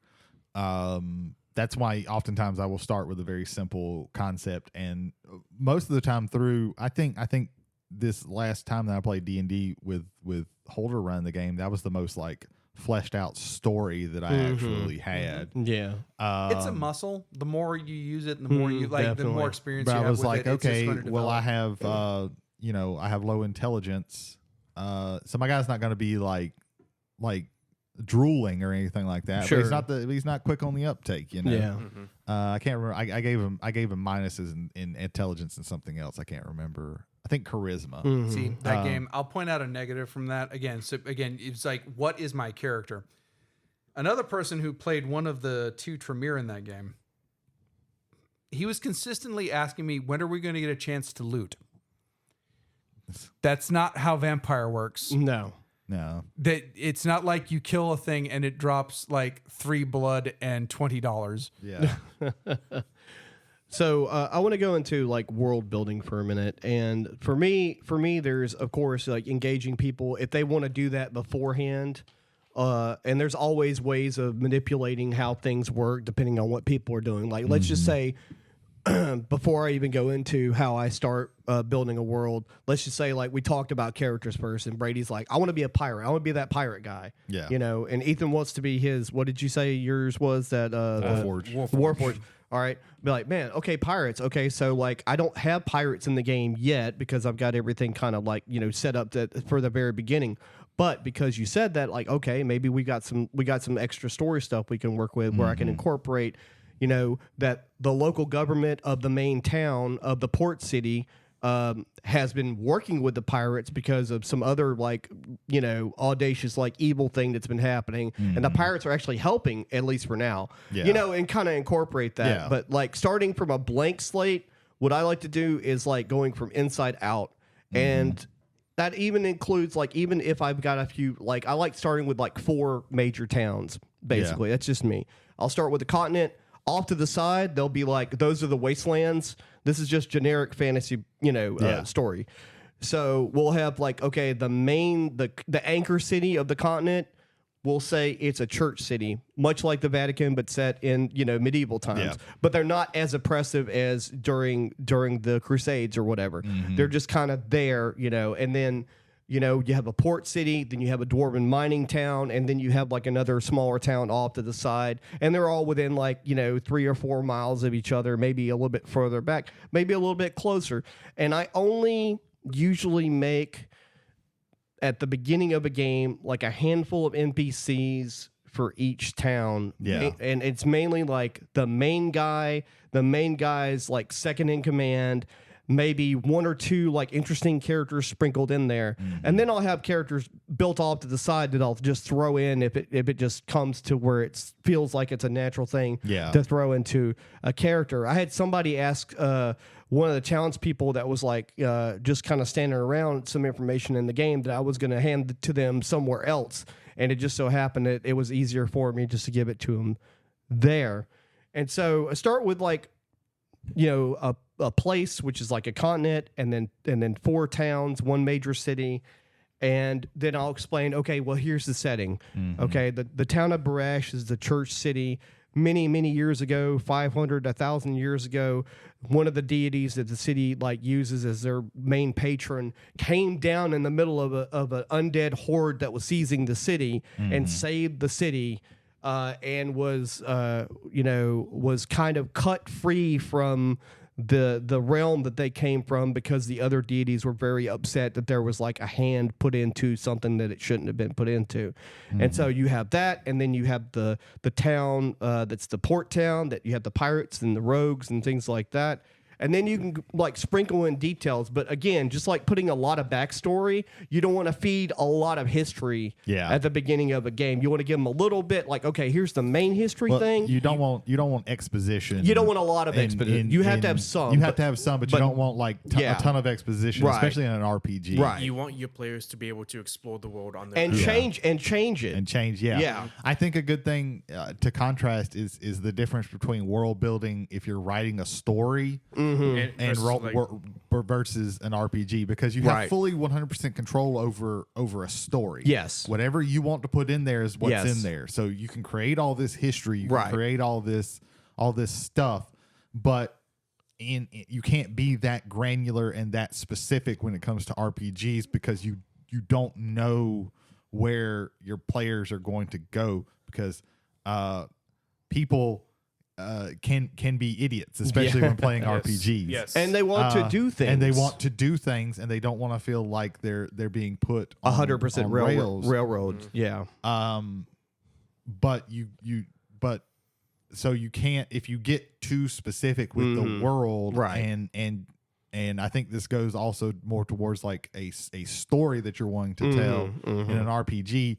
You're going to be, very disappointed, because they're often, you don't know what these 3, 4, 5 other people are going to decide to do.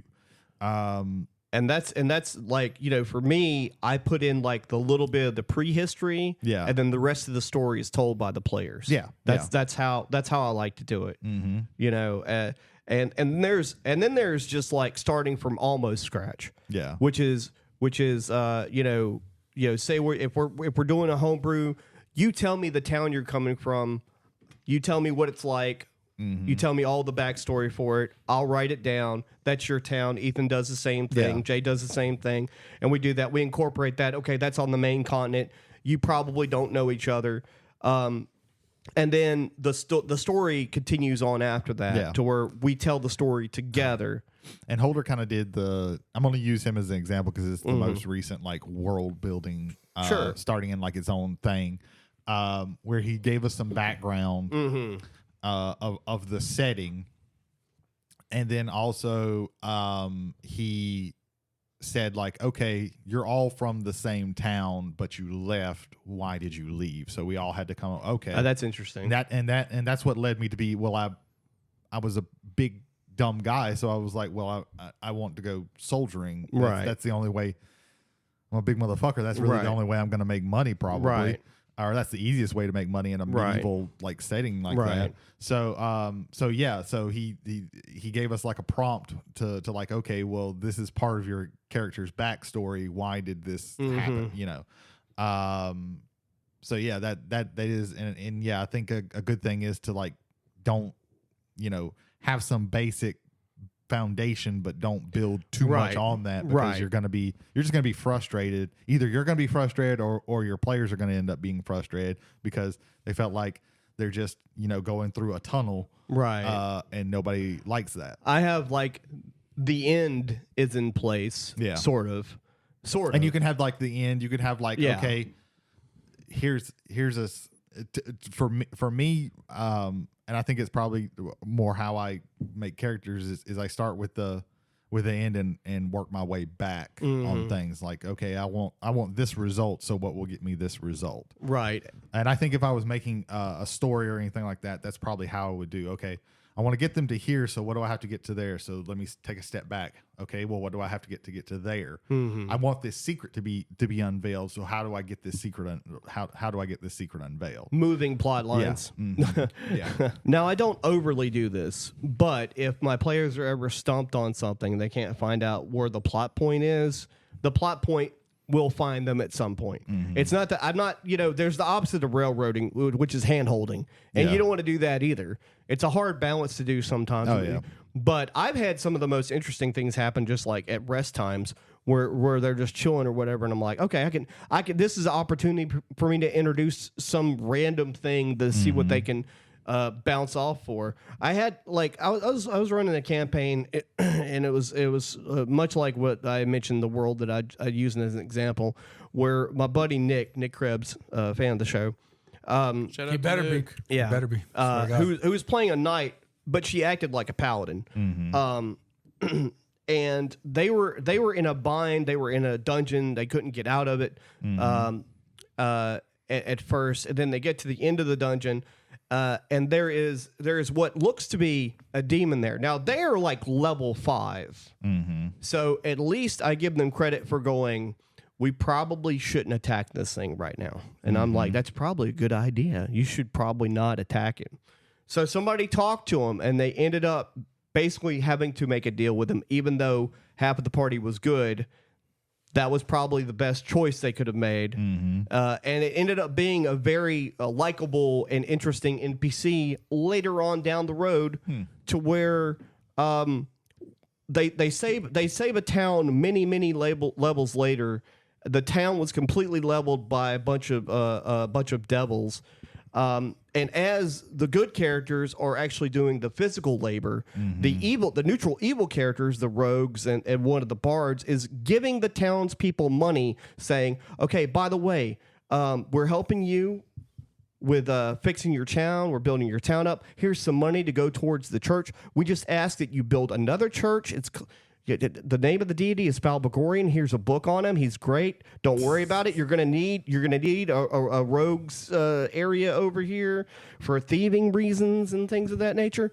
And Palworld, he's not evil. He's evil, but he's not evil. He doesn't want to take over the world. He just wants people to know who he is, right? As an NPC, he just wants to be well known. So that's the kind of NPCs I like making, stuff like that. Jay, how do you build a world? So, in the beginning, I created the heavens and the universe. No, I didn't. No, Welcome no. to the Silmarillion cast. Hello, everyone. Jesus Christ. Yea, verily. Ye put forth. No, anyway. Sorry, There no. was the great void, There and was I the great looked void, and I into looked it, at it. and then I became Gandalf. I said, "Let there be light," and there was, motherfuckers. I'd like to see the King James 3 where that's in there. That'd be fucking amazing. That's how the Silmarillion starts. It starts like Genesis. Of Yeah. course it does. Of course it does. I'm not surprised. the man created a world. He should be able to put the final touch on the creation story. Yeah. I'm just saying. So this comes from Stephen Brust. Stephen Brust is an author, a fantasy author. He has a series on the assassin Taltos. I can't remember any of the names of the books right now, and I apologize, Mr. Burst. But one of the things, and again, this is about book, but I think it also applies very well, especially if you're going towards building a full campaign setting. This was, I think, CoastCon 42, where he was one of the guests, and it's like when you're creating a world for your characters, what are you doing with that? And he goes, "What do they eat?" Start out with what do they eat. So for instance, let's say they eat goat. All right, so what is the climate and temperature, and where are you going to find goats? And he actually used his resources God, I can't remember. It's a bunch of stuff from NOAA, a lot of free resources. They tell about common air temperature, heat indexes, wind chills, topography, all these things. And it creates this real spot. Okay, so goats live in hilly to mountain areas. They need this amount of grass. In order to have this amount of grass, they need this amount of precipitation, this amount of stuff. You don't see that in the story. Right. Yeah. But it's built. It's already been thought of by the director, which is another word I'm going to use for the storyteller, the game master. it's already been built in. The work's already been done. If you can make that realistic, I won't necessarily real, because again, you're dealing with stories being told to one another. So you're not in a full real, you're in a realistic, you're in an abstract of the real. Right. Yeah. But if you can get that as close to real as you possibly can without having to explain it to anybody, you've already done so much for their brain accepting the world that you're building over anything else. So I want to bring that up from Stephen Brust, also from CoastCon 42.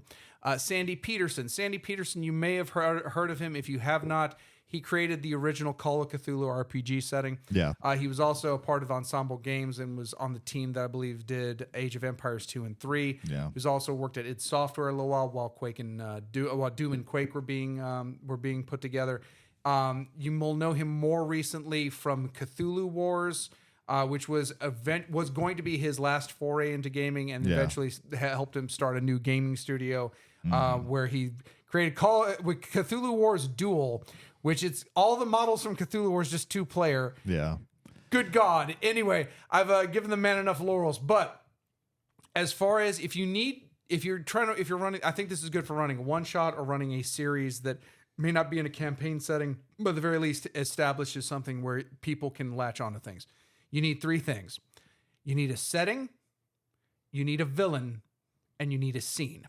Mm-hmm. A setting, a villain, and a scene. Now, setting and scene, I'll get into the description of that, but you need a villain. You need what is the antagonist for the party? And it could be something flesh and blood. It could be a concept.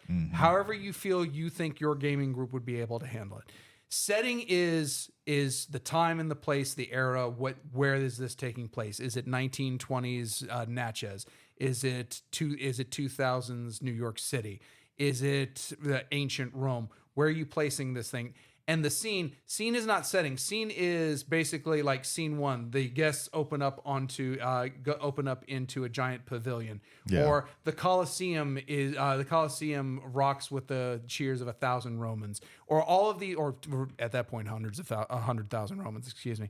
But you want to create those 3 things. Now that scene doesn't carry everything. That villain doesn't do everything, and within that setting, there are points in time that you can change and mutate and create a lot, again, by yourself as the person creating this, and also in the interactions between the players that are at the table. That to me is one of the easiest ways to jumpstart a session. The workshop that we did with Peterson, it was set in South Mississippi, East Louisiana.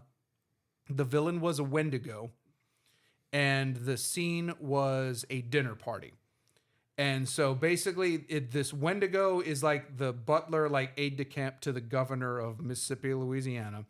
And he's trying to get everybody to eat Wendigo meat to turn them into Wendigo. And so how are you going to get everybody to stop that? And then from that, you have scenes that will come after if it's pass or fail. Scenes that will lead up to try to basically figure out what's going on and how to stop it.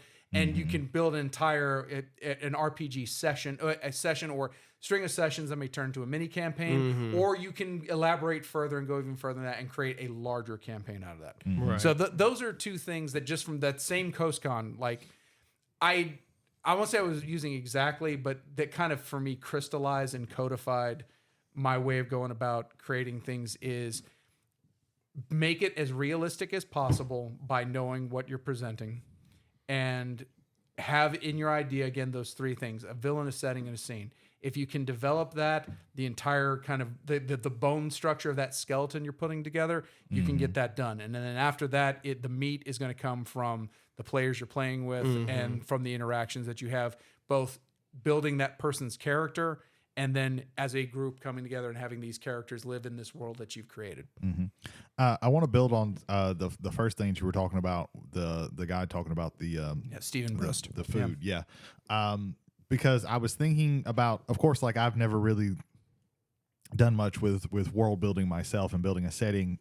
We talked about this before the show started. I'm lazy, and I just don't want to. That's why usually I do pre-made stuff, but I was thinking about, so one of my favorite authors is Brandon Sanderson. And while he gets a lot of guff for like his prose and stuff like that, nobody really faults him for his world building. I think he builds very good worlds. In fact, you can see like some of his lectures from Brigham Young on world building, and I've watched a little bit of them, but it's been a while, so I can't remember. But I was thinking about, I think a lot of where he starts, at least with some of his stuff, is something small or something that you wouldn't normally think about. Be it like the weather, the Stormlight Archive. He created this world where, okay, there's this world where every few weeks there's this giant storm that rolls over the entire world. It starts in one point and goes all the way to the end. Well, okay, what type of plants are in this world? Okay, well, if there's a constant gigantic storm that people have to take shelter from, you're not gonna have regular grass. You're gonna have plants and stuff that can like pop into a shell or something like that. Okay, what kind of animals are you gonna have? Well, you're not gonna have usually like horses and chickens and stuff like that. You're gonna have giant like crustacean type things, because those are the only things that can stand that would be able to stand up to a gigantic storm that could kill you if you're out in it. How are people going to build their houses, or how are people going to build villages or cities? They're going to be built like on the sides of mountains or things like that, where we know that the storm is coming and it's coming from this direction, so we're going to build on the opposite side so that there are these wind breaks and things like that. And I think he does a really good job. And that's just one example. Like, he's got all of these other worlds where it feels like he starts simple like that and then works out from there. Like, starts with one little thing that you don't normally think about. How is the weather here and how does that affect everything? Right. But he goes, okay, the weather is this. How does that affect everything? And it makes his worlds very lived in. It makes it feel like you can imagine it, and everything makes sense, because I think he starts from that one point and works his way out. So again, like, I don't have much to say when it comes to like world building, but I just thinking about how my favorite authors do that. Taking from those ideas is definitely a good way to go, for sure. And then like another thing is, you never like also by playing a lot of games, you can pick up a lot of things. For example, when we started playing Fabula Ultima, Spoilers. I'm just gonna say that right now. like the first session is that everybody that's playing contributes to making part of the world. Mm-hmm. So it's like, okay, well, name a nation. Okay, Redwick. All right, what does Redwick do? Well, they do this. Like, what kind of technology do they have? How associated are they with magic? Are they pro-magic, anti-magic, pro-machines, anti-machines? What's their political statements? Mm-hmm. Are they feuding with anybody? Well, yes, they're actually feuding with this other continent. Yeah. It's even simpler than that. Name a nation. Okay, give me 3 words about it. Right. And then as we're talking about, and then one word. Okay, well, what does that word necessarily mean? And we extrapolate. And again, it's like I'm gonna liken this to miniature painting, because I'm painting my first model in about a year and a half. So because that's the metaphor I've got in my brain right now. You have that dot of paint. How far do you stretch that to where you still have the color and you have the consistency, while at the same time you've taken it and covered the entire area you want to cover with it? And then how does that, then you bring in the next bit of information, and how does that blend through, and then eventually what is your final product on that? Yeah. I want to wax poetically about Fabula Ultima here in a little bit, but Ethan, as far as like world building, either stuff you've done or stuff you've experienced, what's some stuff that you would feel on that? So a lot of the times whenever I've had very few times when I've actually run my own tabletop game. But what I like to do is I like to make a one shot, okay, a one shot, whether it's like a dungeon crawl or a battle royale, or they're going to like level 20 characters just bum rushing a lich at the top of a tower or something like that. And I like using that as a building block for whatever world setting or time period that my players are going to enjoy. So, for example, the one shots that I ran for the show, I used that as a building block for the Sunday show that I ran for my group. Except the Sunday game took place 100 years in the future, where almost everyone except for the guild that hired you three remembered that incident. Oh, okay. That's interesting. Okay, now that's something. Okay, thank you for bringing that up that way. Like bringing up now. Let me ask this to the table. Has anybody here, because I have done this, I'll gladly throw my hand up. Have you taken characters you've previously made and tried to insert them into different things and see how they kind of mutate and kind of grow or change as far as that goes?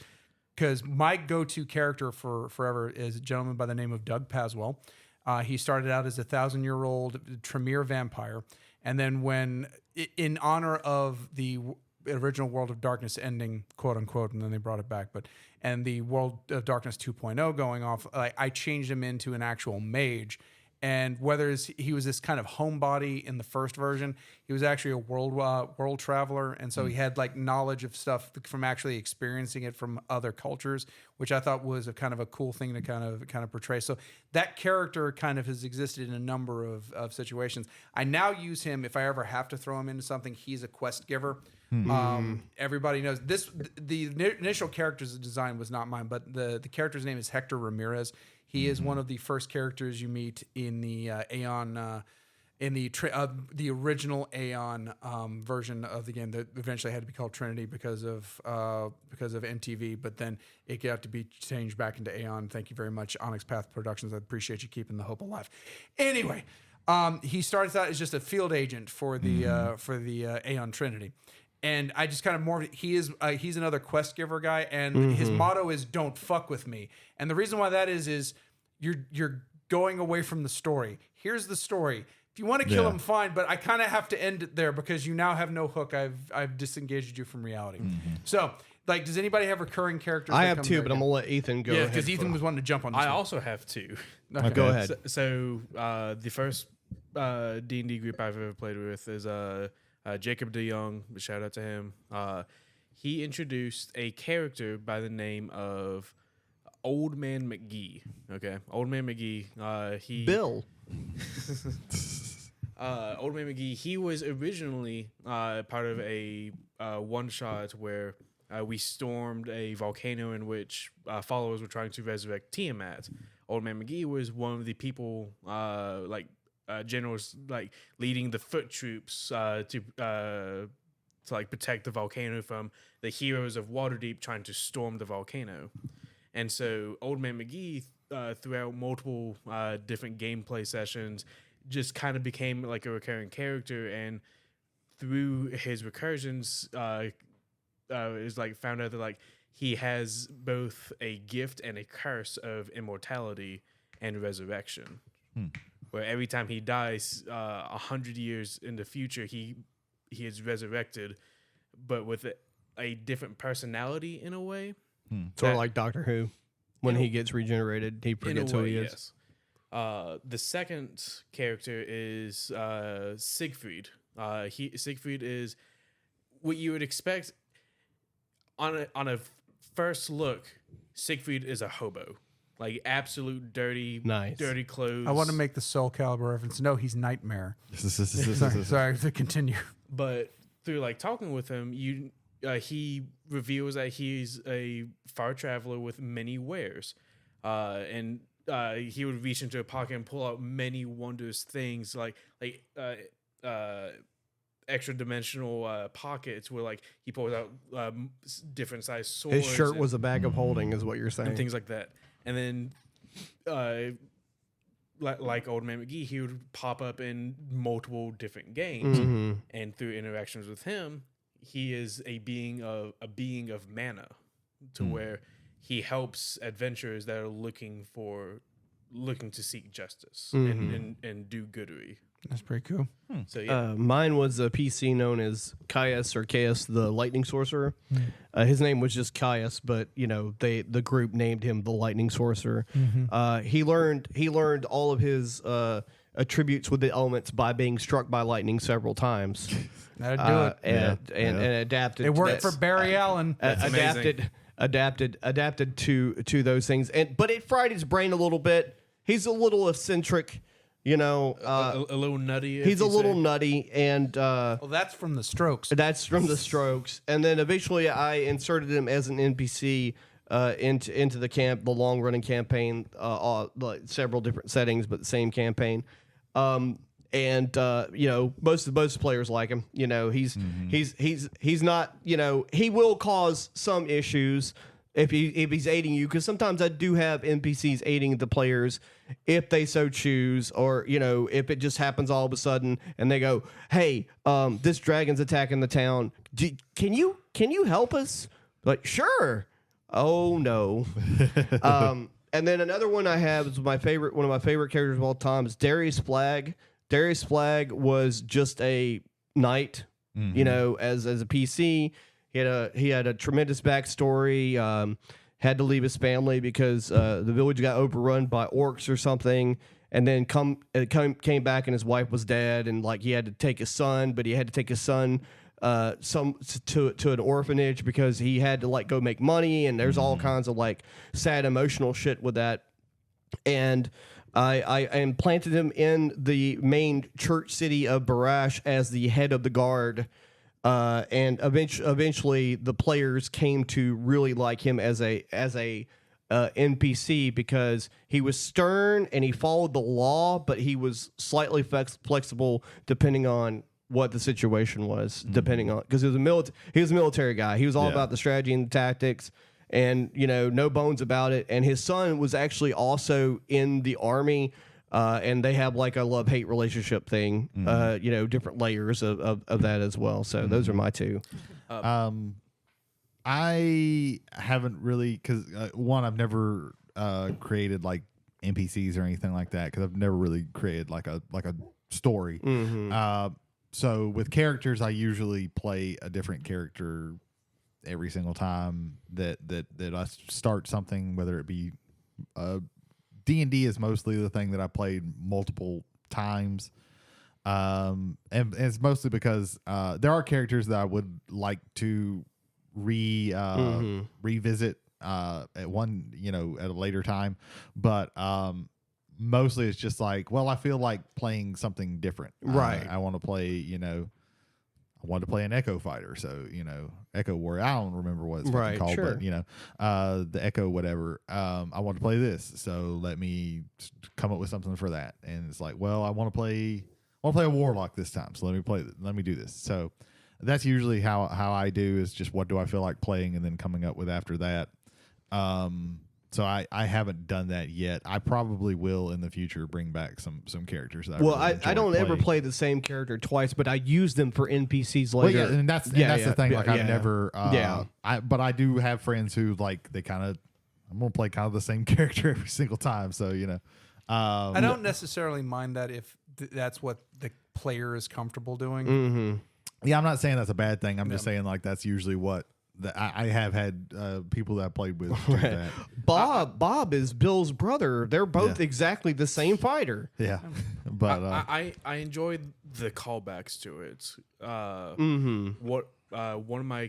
One of my characters was a sorcerer, and during one of their dungeon delves, he found a statue of a dragon wormling, and in the same vicinity, he also found a scrolled stone to skin to like reverse a petrification effect. So he used that on the wormling, and through that they became friends. The wormling allowed my character to become its guardian, its protector, and so once we finished that campaign in the sequel, what Jacob did is he allowed my character to fulfill a promise he made of turning him into an adult silver dragon. And so he eventually became the guardian of the treasure trove of that guild. That's pretty cool. That is cool. I did something, but like totally in the opposite direction. I was running the game, and there's a point in the game where like sometimes I like doing a little bit of time travel. So it's like, okay, in order to stop this main bad guy, you have to go back like 10,000 years and stop this one thing from happening, just to change things up. Because this was a game, they went from like level 5 to level 20. Like it was a long game. It was 2 years. Yeah. So at some point I'm like, I got to change some shit up. Like they don't want to go to any other continents, and I've got other things I got to do with this game. So let's go back in time. They go back in time. and a friend of the show doesn't listen to the show. It's fine. Austin was playing a character, and he got caught in between two dragons fighting. Now the problem with this world is like 10,000 years ago, 90% of it was turned into obsidian through a curse. So like all the landscape, it's all volcanic glass. Yeah. Nothing can grow. It's all fucked. So the people that were playing the original campaign actually had to unfuck that, but they're in the fucked part of it. The current campaign people, and so he gets in the crossfire of two dragons and basically gets melted into glass. 4 sessions later, after he already made a new character and everything, they're walking past this area that's the same area but the present day for them. Yeah. And I explained to them like, okay, you come in this area. There's this one character. He's kind of trapped in glass. He looks like this. Now I wasn't even thinking about this. I just gave him a description, and someone just turned to me and go, "Is that Austin's character?" I went, "Yes, yes, it is." Yeah. Look at you, buddy. Don't walk in front of two dragons that are like fighting each other. It's a bad idea. So it's like, and sometimes let players dictate stuff. I'll tell you one other time where I let players dictate something. They were in a maze of shifting sands and they couldn't figure out how to get out of it. So they finally get to the end of one of the paths and there's like a little wormhole, like a little sand whirlpool going on. Fucking words. Quicksand. Yeah, that's it. A little whirlwind, a quicksand or whatever. And one of the characters is like, I'm fucking bored. I'm sick of it. I just jump in. I'm like, cool. So everybody just followed him. Like, that's a smart thing to do. Yeah. And then I started explaining what it looked like. And I was like, it kind of looks like, the first time Frodo put the ring on. Because it's just after the first Lord of the Rings movie came out. I'm like, it's just like when Frodo put the ring on. Everything's kind of like wispy. It's foggy. It's really windy. Everything's moving. It's very blurry. You can't really. And I'm trying to give all these descriptions, and someone went, "Oh my God, are we in hell?" And I went, "You know what? Yeah." I didn't say you know what, but that's I was like, oh yeah, you guys are in hell, man. We're gonna stop here. This is a good stopping point with you in hell, so I can make up what else we're gonna be doing next week. I mean, no, you're not ready for what I've already planned. Yeah, that's pretty much what I told them. Yeah, Players dictating how the game goes is always without telling them, at least till like much later, if you decide to do that. Yeah, it's one of my favorite things, both as a player and as a games master. Just doing. We were in Skullport, like trying to do things for Xanathar, and then one night we got drunk in a bar, and we're like, "Hey, let's go to the Earth and Elemental plane and help this guy with daddy issues." Okay, cool. We're gone. Immediately forget Skullport, and Jacob spent like a month trying to figure out a storyline for it, and so see, that's why you don't do that. That's why you don't come up with a month-long idea for a storyline. Counterpoint. That's why you do that. You could always reutilize that. That's later. why you do that and challenge yourself. Yeah. To be able to figure that way that back in. God damn it. Right. Yeah, you can always reutilize the story idea. But on the other end, if you give it too much, then you have the inmates running the asylum. That's also true. And you get the Numenera game. That's hand-holding versus railroading. Where we just there was a tag team that was called Enzo and Cass. They were very popular at around the time that we were playing a Numenera game run by a friend of ours, and it was me and Holder, and so I named my character Endo Amore, and he was a rock dude named Castanite. Yeah. So I was my name is Endo Amore. And I'm a certified G and a bona fide stud, and you can't teach that. And this right here, this is Big Cass. And he's 27 feet tall, because I think he was abnormally huge. And you can't teach that. And for anyone who remembers who Enzo was, I feel that's appropriate there. So there you go. I miss back when they were good, and they were both quality-wise and morally. I think the point Jay was about to make is that they ran rubshot over the there was game. no story. We had an encounter. And also, I'll also say this, like, you need to establish the game with people. A small amount of rules. So Numenera, and I would also argue for the majority of the Cypher system, goes off the idea of discovery. You're discovering this world, sometimes all together because not even the storyteller knows where this is going. Yeah. But there has to be some sort of rules. So the first big thing we fought, we weren't supposed to fight it. It was rank 7. That's pretty high. And we were rank 1. Right. And we were meant to and one of our characters just jumped up and just ran at it and it was immediately mind controlled. And so I had to Tokyo drift our giant llama that we were riding. So that should be the lead, the giant fucking llama, that I can Tokyo drift. But no, I couldn't do that. And pick the guy up and then go out. It's like, man, we could have fought. We could won. You know how much XP we would have gotten for that? None. What do you mean none? It's like you don't get XP from kills. You get XP from discoveries in the world. And because of the way you did that, we don't get the XP from that. Yeah. Oh man, it's like establish the rules. If this is going to be a game about discovery, like you can have the berserker fighter. Yeah. He doesn't always have to be berserker fighting. I would say look at who is the new god from DC? The one Orion. Orion's the one who's always like wanting to fight. But it's more than just wanting to fight for him. It's a matter of honor. It's a matter of making sure the dark side doesn't take over the universe. There's a whole bunch. There's principle backing the barbarism. Whereas this was just like, let's just go in and fight something that is going to murder us. But no, we were supposed to just look at it and like kind of appreciate and like what was it doing, and then that's how we would have gotten the XP. But disrupting that, we lost all our opportunity. Let me tell you another way not to run a game. So this is for me. Welcome to the negative side of world building. This is the negative side of world building. After this, I'm gonna bring it to something positive. Cool. All right, and then I would like to capstone it, boss, with Fabiola Ultima. Sure. So you can adapt a work that you really enjoy. Okay. I know this story so much so I'm going to the bathroom. So go for it. Oh man. Oh, I don't think I've heard Spoiler this one. alert. Fuck. Okay. I don't think I've heard this one. So you can adapt a story or a series of books that you enjoy. You know, like I'm a big fan of cyberpunk, and at some point I might run like a game sort of based off of Philip K. Dick's story / movie, depending, setting, that setting, system doesn't matter. But what I'm not going to do is tell my players they can't do things in the game. Now, if we're at character creation, you're like, I want to have a guy that can like dual wield lightsabers and shoot a gun out my butt. Sorry, bro, we can't be doing that. Yeah. But so I was running a long campaign. It was like a year-long campaign, and we were doing it via Skype. I think we were actually using free conference call, which is like Skype, but it's actually better. Yeah.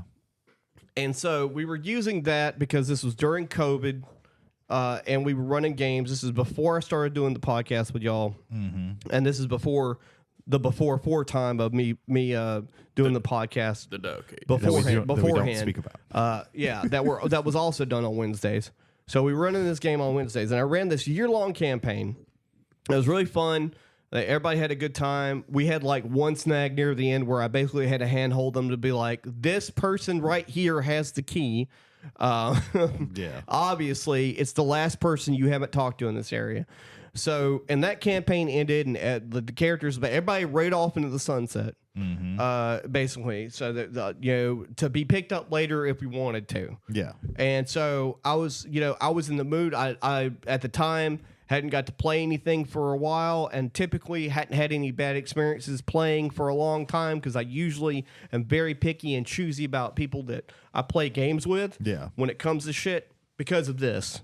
So we get explained the whole okay, this is based off the first book in this series, and here's all the areas, and this is here's all the backstory of every area. Okay, this is the desert place. This is a snow place. They're all like very generic, Star Wars-y kind of places, but this wasn't based off of Star Wars work or anything like that. We made our characters. In fact, I made a character that was like brothers with another person that was playing a character. So we were both necromancers, and we were kind of, building off of that. And we were going to do some really fun stuff with that and all that. And then, first session, everything's fine because it's session 0. Everybody's introducing their characters. We're doing all that stuff. Session 1, immediately things seem wrong because go into like, okay, there's this marketplace, go in there, talk to somebody. It's like, okay, well, you don't have any money, so get the fuck out. Now, none of us have any money. We just started the game. We're all broke, right? Yeah. But we got to have stuff. We're told by the games master that there's certain things we need for this adventure. Okay, well, this is going to be kind of hard to acquire things without any... There's a reason D&D kind of starts you with some money. Right. Yeah. So we really don't have any money except for one player character. And like I walk into to an area and immediately the merchant is hostile with me. I'm like, she doesn't really have any reason to be hostile. It's like she just doesn't like you. I'm like, okay, cool. I don't like you either. Okay. Okay, well, let me roll some sort of persuasion. This person had been playing Cypher for about a year, but wasn't really up with the rules. Yeah. And she's like, well, do you have persuasion? I'm like, no, I don't have persuasion, but this is Cypher system, and I don't have to have it. Yeah. I just roll with a negative. Like I have like whatever challenge rating is. If it's a 3 or she's hostile, maybe it's a 4, it's a 5, right? So, I have a chance to roll for it. And I rolled for it, and I spent a point after that, or spent 3 points after that, or whatever, and I re-rolled, and I passed, but then I didn't pass. She still doesn't like you. I rolled like a 15, so she should probably like me. She doesn't like you. Like, okay, cool. And then later on in that same very set, like session 2 or 3, I think the third one's the last one, we're supposed to infiltrate this library, and we're told this whole situation, and it's basically like it's an impossible heist. There's guards everywhere. There's like basically only one way for us to do this. And the problem with that is that there's only one way to do something. What happens when somebody fails a roll? Right? Yeah. What if somebody fails 2 rolls? Yeah. What if everybody fails their rolls? Now what?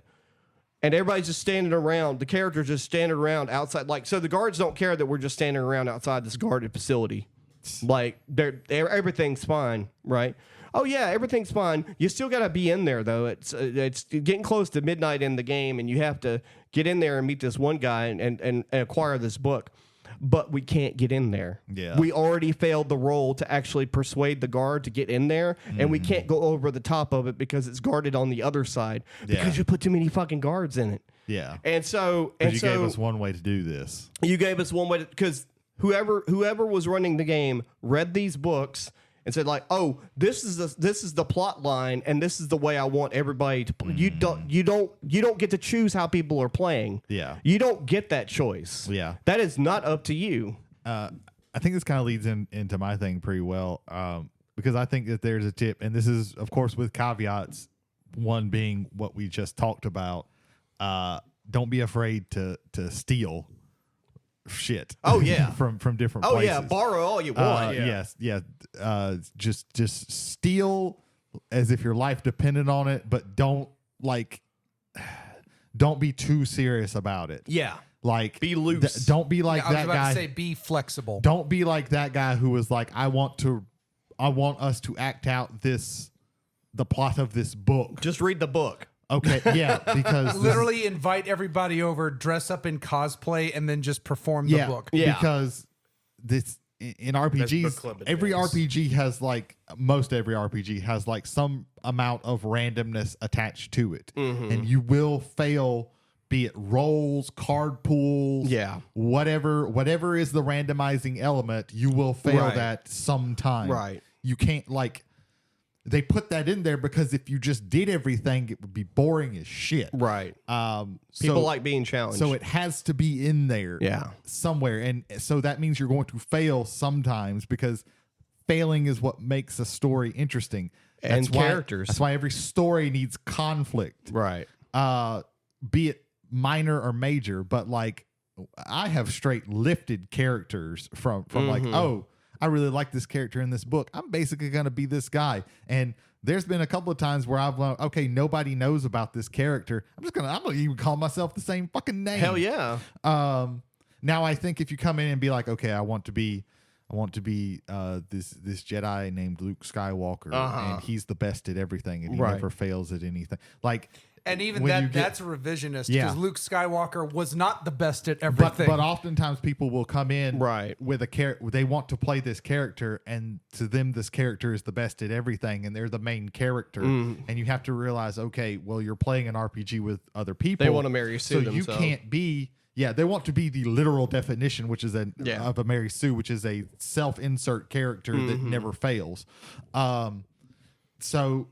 But you have to realize you're playing this collaboratively with other people, Right. And nobody is the singular main character. You are all the main characters in this story, and you have to share the spotlight sometimes. So I think sometimes you can take it too far when it comes to like creating, like just lifting a character. But I think if you just, okay, I understand this character, I know kind of how from reading these books or watching these movies or TV shows or whatever, I know how they would kind of react to different things. So I'm gonna keep that in mind. I'm gonna kind of, what would they do? And I think that's an easy way to, okay, I can just play this character. But if you you go so far that you're insisting on like railroading everybody and I have to be the main character the whole time, that's where that's a problem. And Especially if it's the game master. And by the way, that did kill that group. That group died immediately. I can imagine. And on the other side, I think it's, when it comes to world building, I think that you can lift because there's tons of really cool settings that other people have created. And I think that there's nothing wrong with, hell, people do it all the time without just straight up stealing, where it's like, okay, D&D has Faerun, and Faerun has all of these cities where we know all these things happen that has these characters already pre-built in it. So I'm just going to create, okay, we're gonna go to Waterdeep and we're gonna do this thing in Waterdeep because I know how Waterdeep works. Yeah, that's what it's there for. So see, that's one of the things. Like when I ran the Saltmarsh campaign, it came from the campaign book Ghosts of Saltmarsh, but again, that was just the skeleton. There's stuff that, and Brady can attest to this, and so can Ethan. There's stuff in that game that I ran that has fuck all to do with what's in that book. Yeah. Right. There was a friendly owl bear that could talk. Yeah. And that was just a side story going off at the same time they were dealing with their stuff. Well, that was a bit that you wanted to do that you'd been talking about for like a year. Yeah, and it was great. Like not everybody does that, and that's fine too. Like, you know, again, if your group's cool with it, but like your group was given rat poison laced with fentanyl. Yeah. Like, well, fuck. I think also there's a problem where if you're okay, we're gonna have this sci-fi setting, and you're gonna start on this desert planet.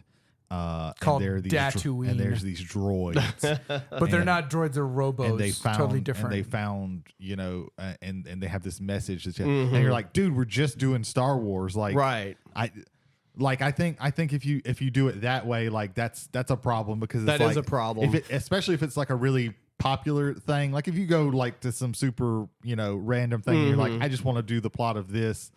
I just want to use that you use it as a base. Right. But if people are like, hey, are we running through a New Hope? Like this feels like a New Hope. Well, and you can see similarities too, even in generic. Like for example, the one shot that I ran for y'all with the Welcome to Dystopia, where you guys are on a spaceship. Yeah. Everything's run by corporations. Everybody goes like, oh, the Wyland Corporation, like Alien. Like, I mean, there's always going to be those similarities, but like I gave you like no super detailed anything about it. Well, you can take that and say, okay, in these types of like sci-fi, there's always this mega corporation that kind of runs everything. Yeah.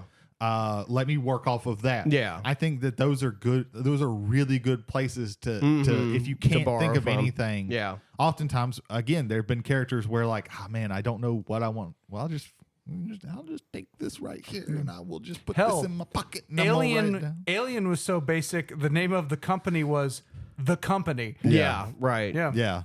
But yeah, so I think that is a good thing for you to do. Just don't go too far with it, or don't be too precious with it. Like if you're so, especially with making I think with making either a character or a setting, like, or a story, like if you're so precious with it that it can't be changed and it can't be, and the character can't be questioned, like that's a problem. That is a problem. Be ready to red and green line the script.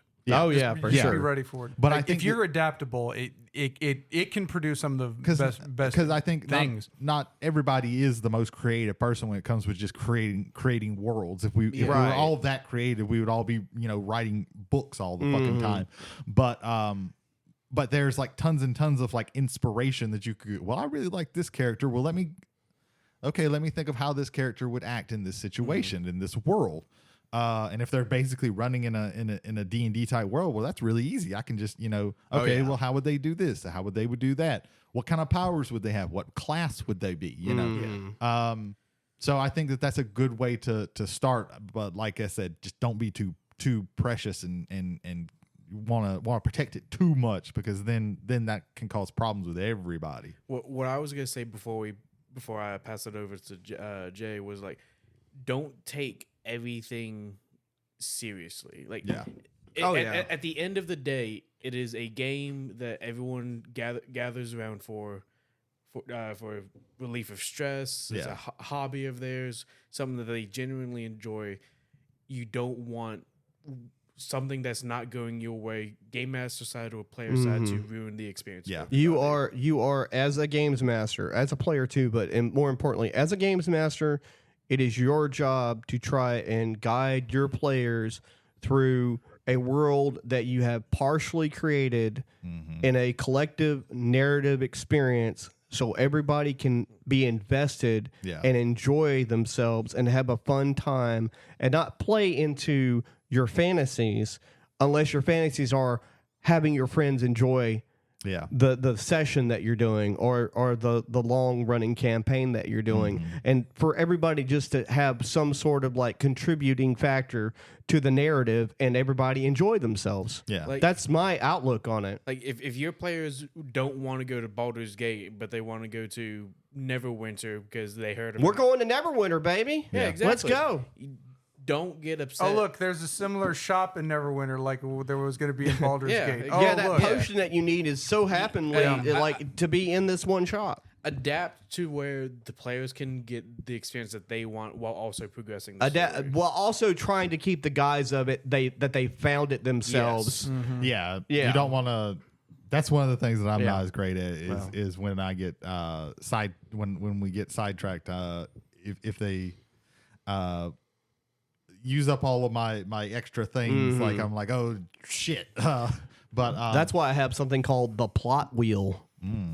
It's a bunch of plots that connect to each other. Oh, okay. That are basically just there mechanically for myself as a creative tool to be like, okay, the vampires are actually part of the guild that used to be the people that hunted the vampires, but since the church doesn't hunt vampires anymore, they've changed to hunting magic users because the church has now kicked them out. And they, that's interesting. Plot wheels. That's interesting. I would to build off of what Ethan said. Like, just remember, like when you do an RPG, you're basically just a bunch of people sitting around playing make believe. Yes, and usually rolling pieces of plastic with numbers on them. Yes. So don't take things, and that is not to say that like you can't have great experiences. Yes. Meaningful experiences with that. That's just to say don't take it so seriously that it becomes too precious and it ruins the experience for other people. Both as a games master and a player. Because I think the big thing with RPG is to remember that it's about, unless you're literally playing a solo RPG, it's about collaboration. Yeah. It's about collaboration. The other end of that balance, though, is I've said this recently about actually, of all things, my birthday.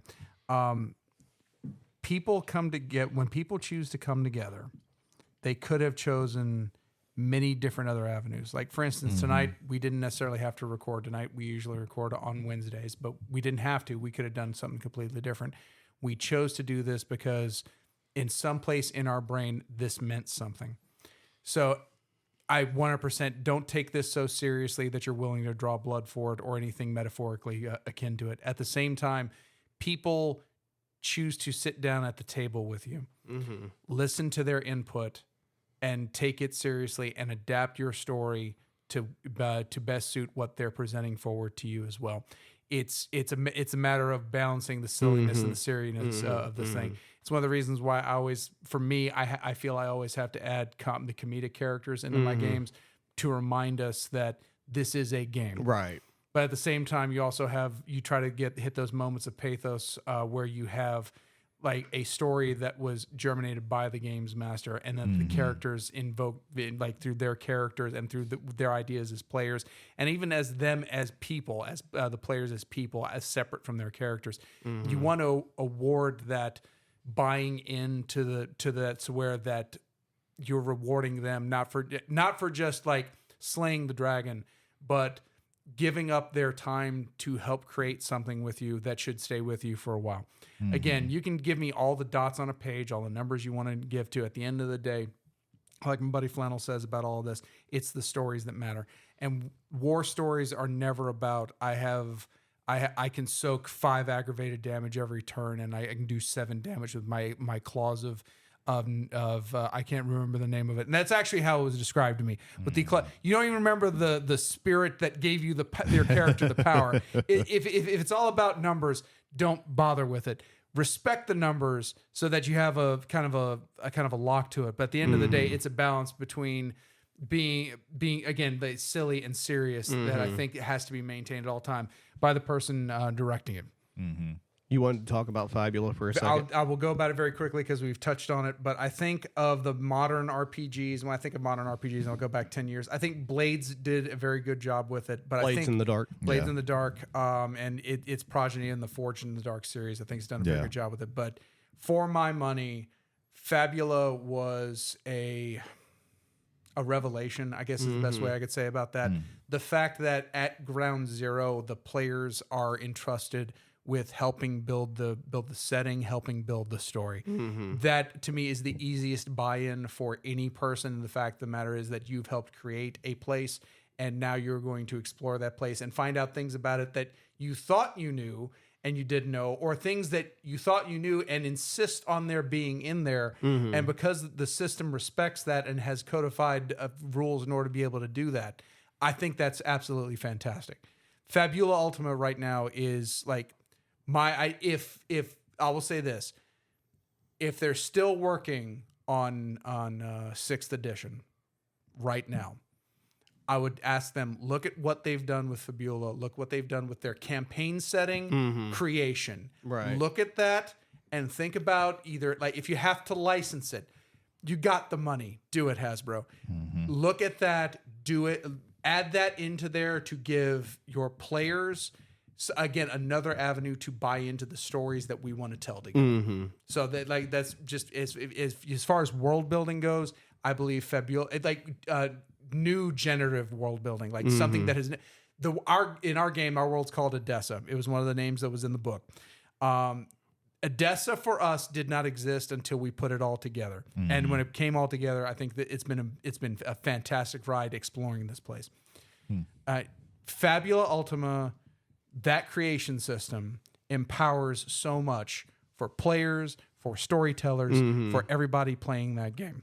And I highly recommend, if you want to jump off point as far as an actual system that is built to do that, look and check out Fabula Ultima. I think like it's either 15 or 20 PDF watermarked over at Drive-Thru RPG. When they do their second printing, that'll be available. I don't believe in eBay prices for it right now. I just don't. But I don't believe in eBay prices for almost any RPG except for ultra rare, super, like Gary Gygax signed this in the restroom at Geneva Falls, Minnesota.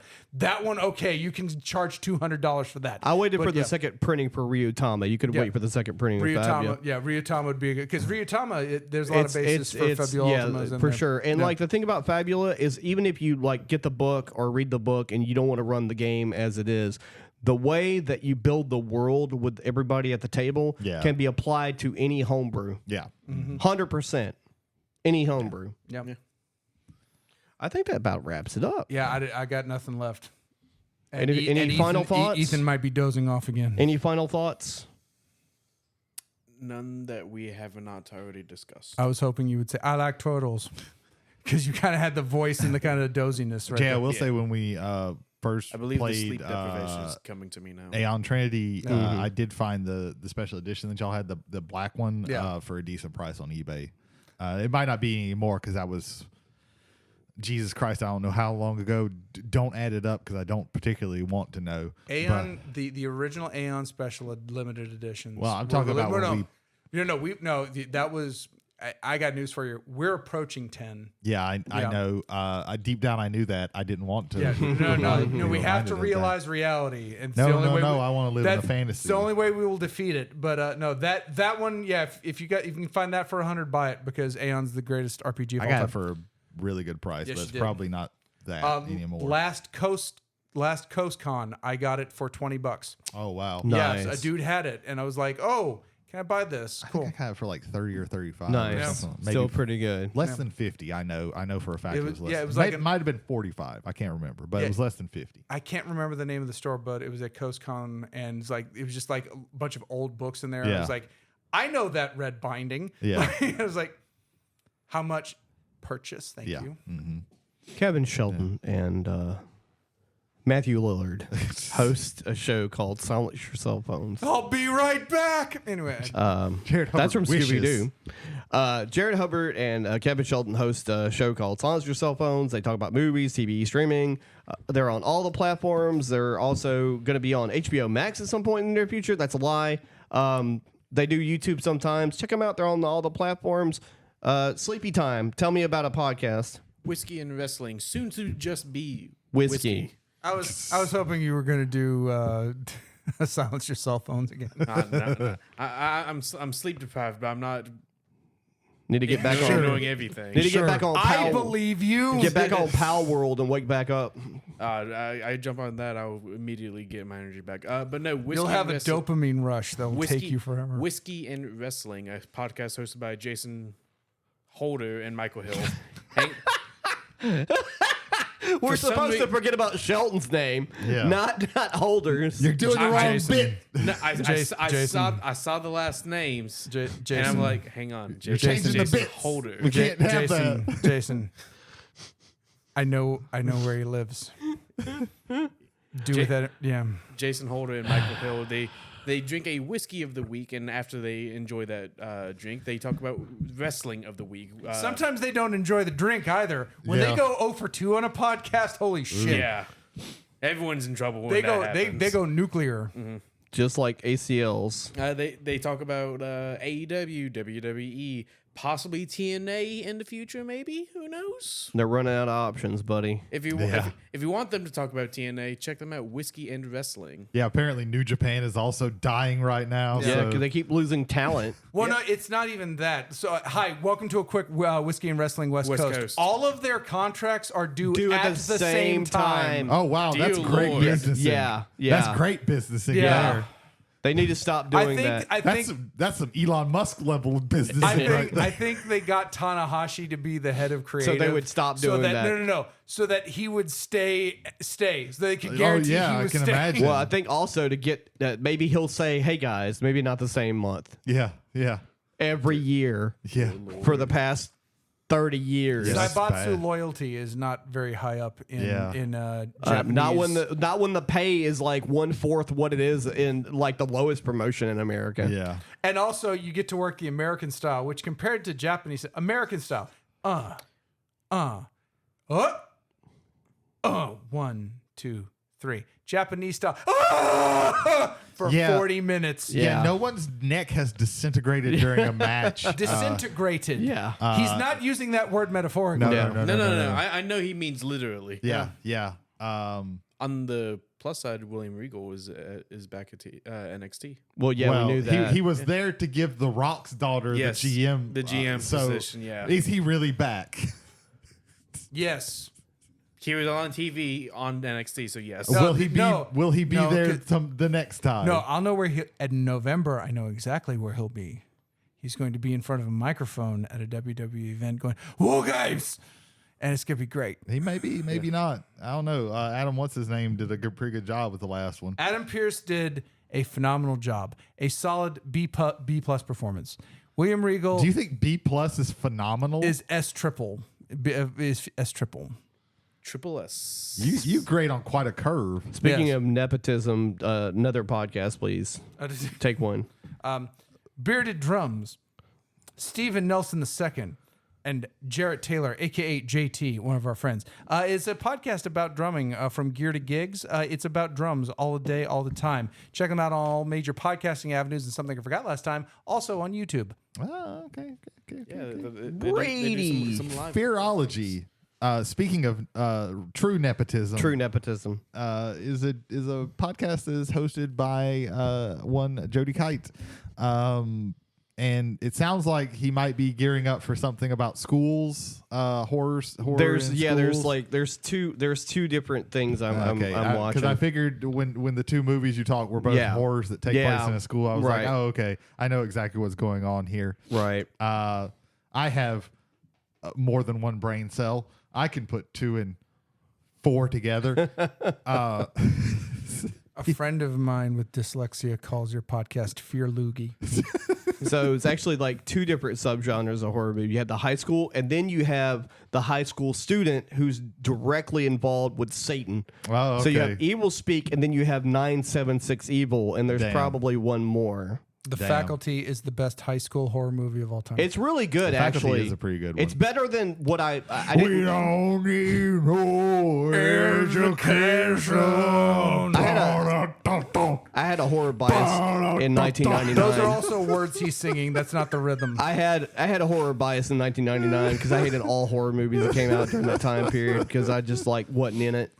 But The Faculty is actually a really good movie. Lying in my bed, I hear the clock ticking. Tell us about the completed podcast. Wait, I didn't even actually explain what you did. Talk about horror movies. And Horror movies, yeah. I'm on Spotify. Check it out. Go ahead, Damn. Ethan. Okay. It's not 1 o'clock. Why are you acting so grumpy? I'm just tired. We've been You're talking tired. for 2.5 hours. Jesus. That's none of our faults that you've been playing a video game for 3 Yeah. days without sleeping. The completed podcast, a magic-centered podcast hosted by. I took a small break. Okay, hang on. A small breath. I thought you Small said break. I thought you said you took a small Ambien, and I was like, okay, everything makes sense now. The completed podcast hosted by Christopher Vegas, Brendan Scott Tanner, and Vegas? Brendan- Vega, Okay, VGA, you said Vegas. Vega, Okay, Brendan Scott Tanner. I thought he cloned I himself. want echo on that Vegas whenever you do the edit. Yeah. Brandon Smith. Yes. They talk about competitive magic. Yes. Magic sets. Yes. The state of competitive magic. State of Outback Steakhouse. Outback Steakhouse, specifically Louisiana located locations. I actually cut the portion where I shit on Censored. I may have to cut this portion now just so that it hides the fact that I cut the previous portion. No, we'll see. It's podcast editception. They have interviews with pro Magic players. Brendan Scott Tanner himself is a Pro Tour competer. Check them out. Very Pro to a computer. I like that. very deep thoughts, deep thoughted conversations. Give them a listen to. Do we have Deep any thoughted more? as Cameron can get. That's 42. Anybody got any more podcasts we plug in? I would like to thank Bianca Binion and Ethan Skinner for providing this wonderful studio space from which we recorded this nonsense. Bianca and Ethan, they got puzzles and shit. Speaking of, We'd like to thank McNarb Gaming as well, even though we're not there tonight.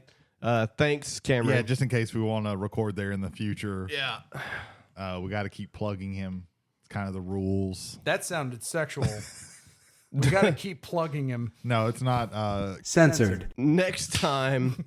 Yeah, thank you for that. I would have forgotten.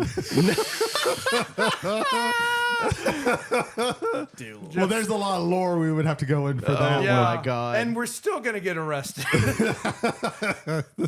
Meanwhile, next time on Travelers on the Omnibus, we'll be talking about one of the many books of Amber, specifically the third one. Yeah, Sign of the Unicorn. it continues. I know this because I've He started sounds so happy. because I've started reading it. Yeah. It's only like 106 pages. You can do it. I know I can do it. You sound so Hold on. enthusiastic. Here's how you get to play more Palworld. Bianca reads it, and she gives you all the cliff notes, or as it be called, the B notes. And then you play Palworld, and you don't Okay, sleep from 30 now till minutes then. after, like, it takes her 30 minutes to read it. Yeah. And then what else do you Can do? you Like, imagine someone reading that to you, though? I'll be lost in 5 minutes. Better then than the Silmarillion, which we named earlier. I mean, yeah, that's like reading a book of Genesis. Then I Jesus. went The book under of the Genesis, I'm water sorry. and walked the pattern. It's interesting to read. It's not interesting to hear somebody else. I couldn't listen to the audiobook of Roger Zelazny's Amber. But anyway, I think if Colin Farrell read it to you, it'd be very Colin Farrell as the penguin. Yeah. Colin Farrell as the penguin as Hey, Corwin. yo, I'm walking the pattern here. somebody from New Jersey, just Colin Farrell from New Jersey. I was like, is that supposed to be the penguin? Is Ireland closer to New Jersey than we are to New Jersey? Probably not. He's only done an Irish accent once. No, he's been in some Irish movies. Yeah. Oh, Like okay. the Banshees of Inisherin. I haven't seen that one. Do I in mean, Bruges. Jinx, you owe me a Coke. If this were the 80s, we would have done that all Yes. the time. In Bruges. Yeah. Basically He anything won that the Golden Globe for In Bruges, I think. possibly I wasn't paying attention to the Golden Globes. I barely pay attention to the Golden Globes now. Jesus Christ. The hell? Is your back that bad, or are you just like, I'm done? I gotta get out of This here. chair is killing my knees. Oh, okay. How does that work? Were you sitting yoga style? No, the chair is Open yoga style. the chair is a low rider. Yeah, I think you can shut it down. We're, For Travels on the Omnibus, I've been Jody Kite. I've been Ethan Skinner. I'm Brady Davis. I'm presently James McCarthy. Good night, good luck, and enjoy the show. Thanks for stopping by and enjoying the ride.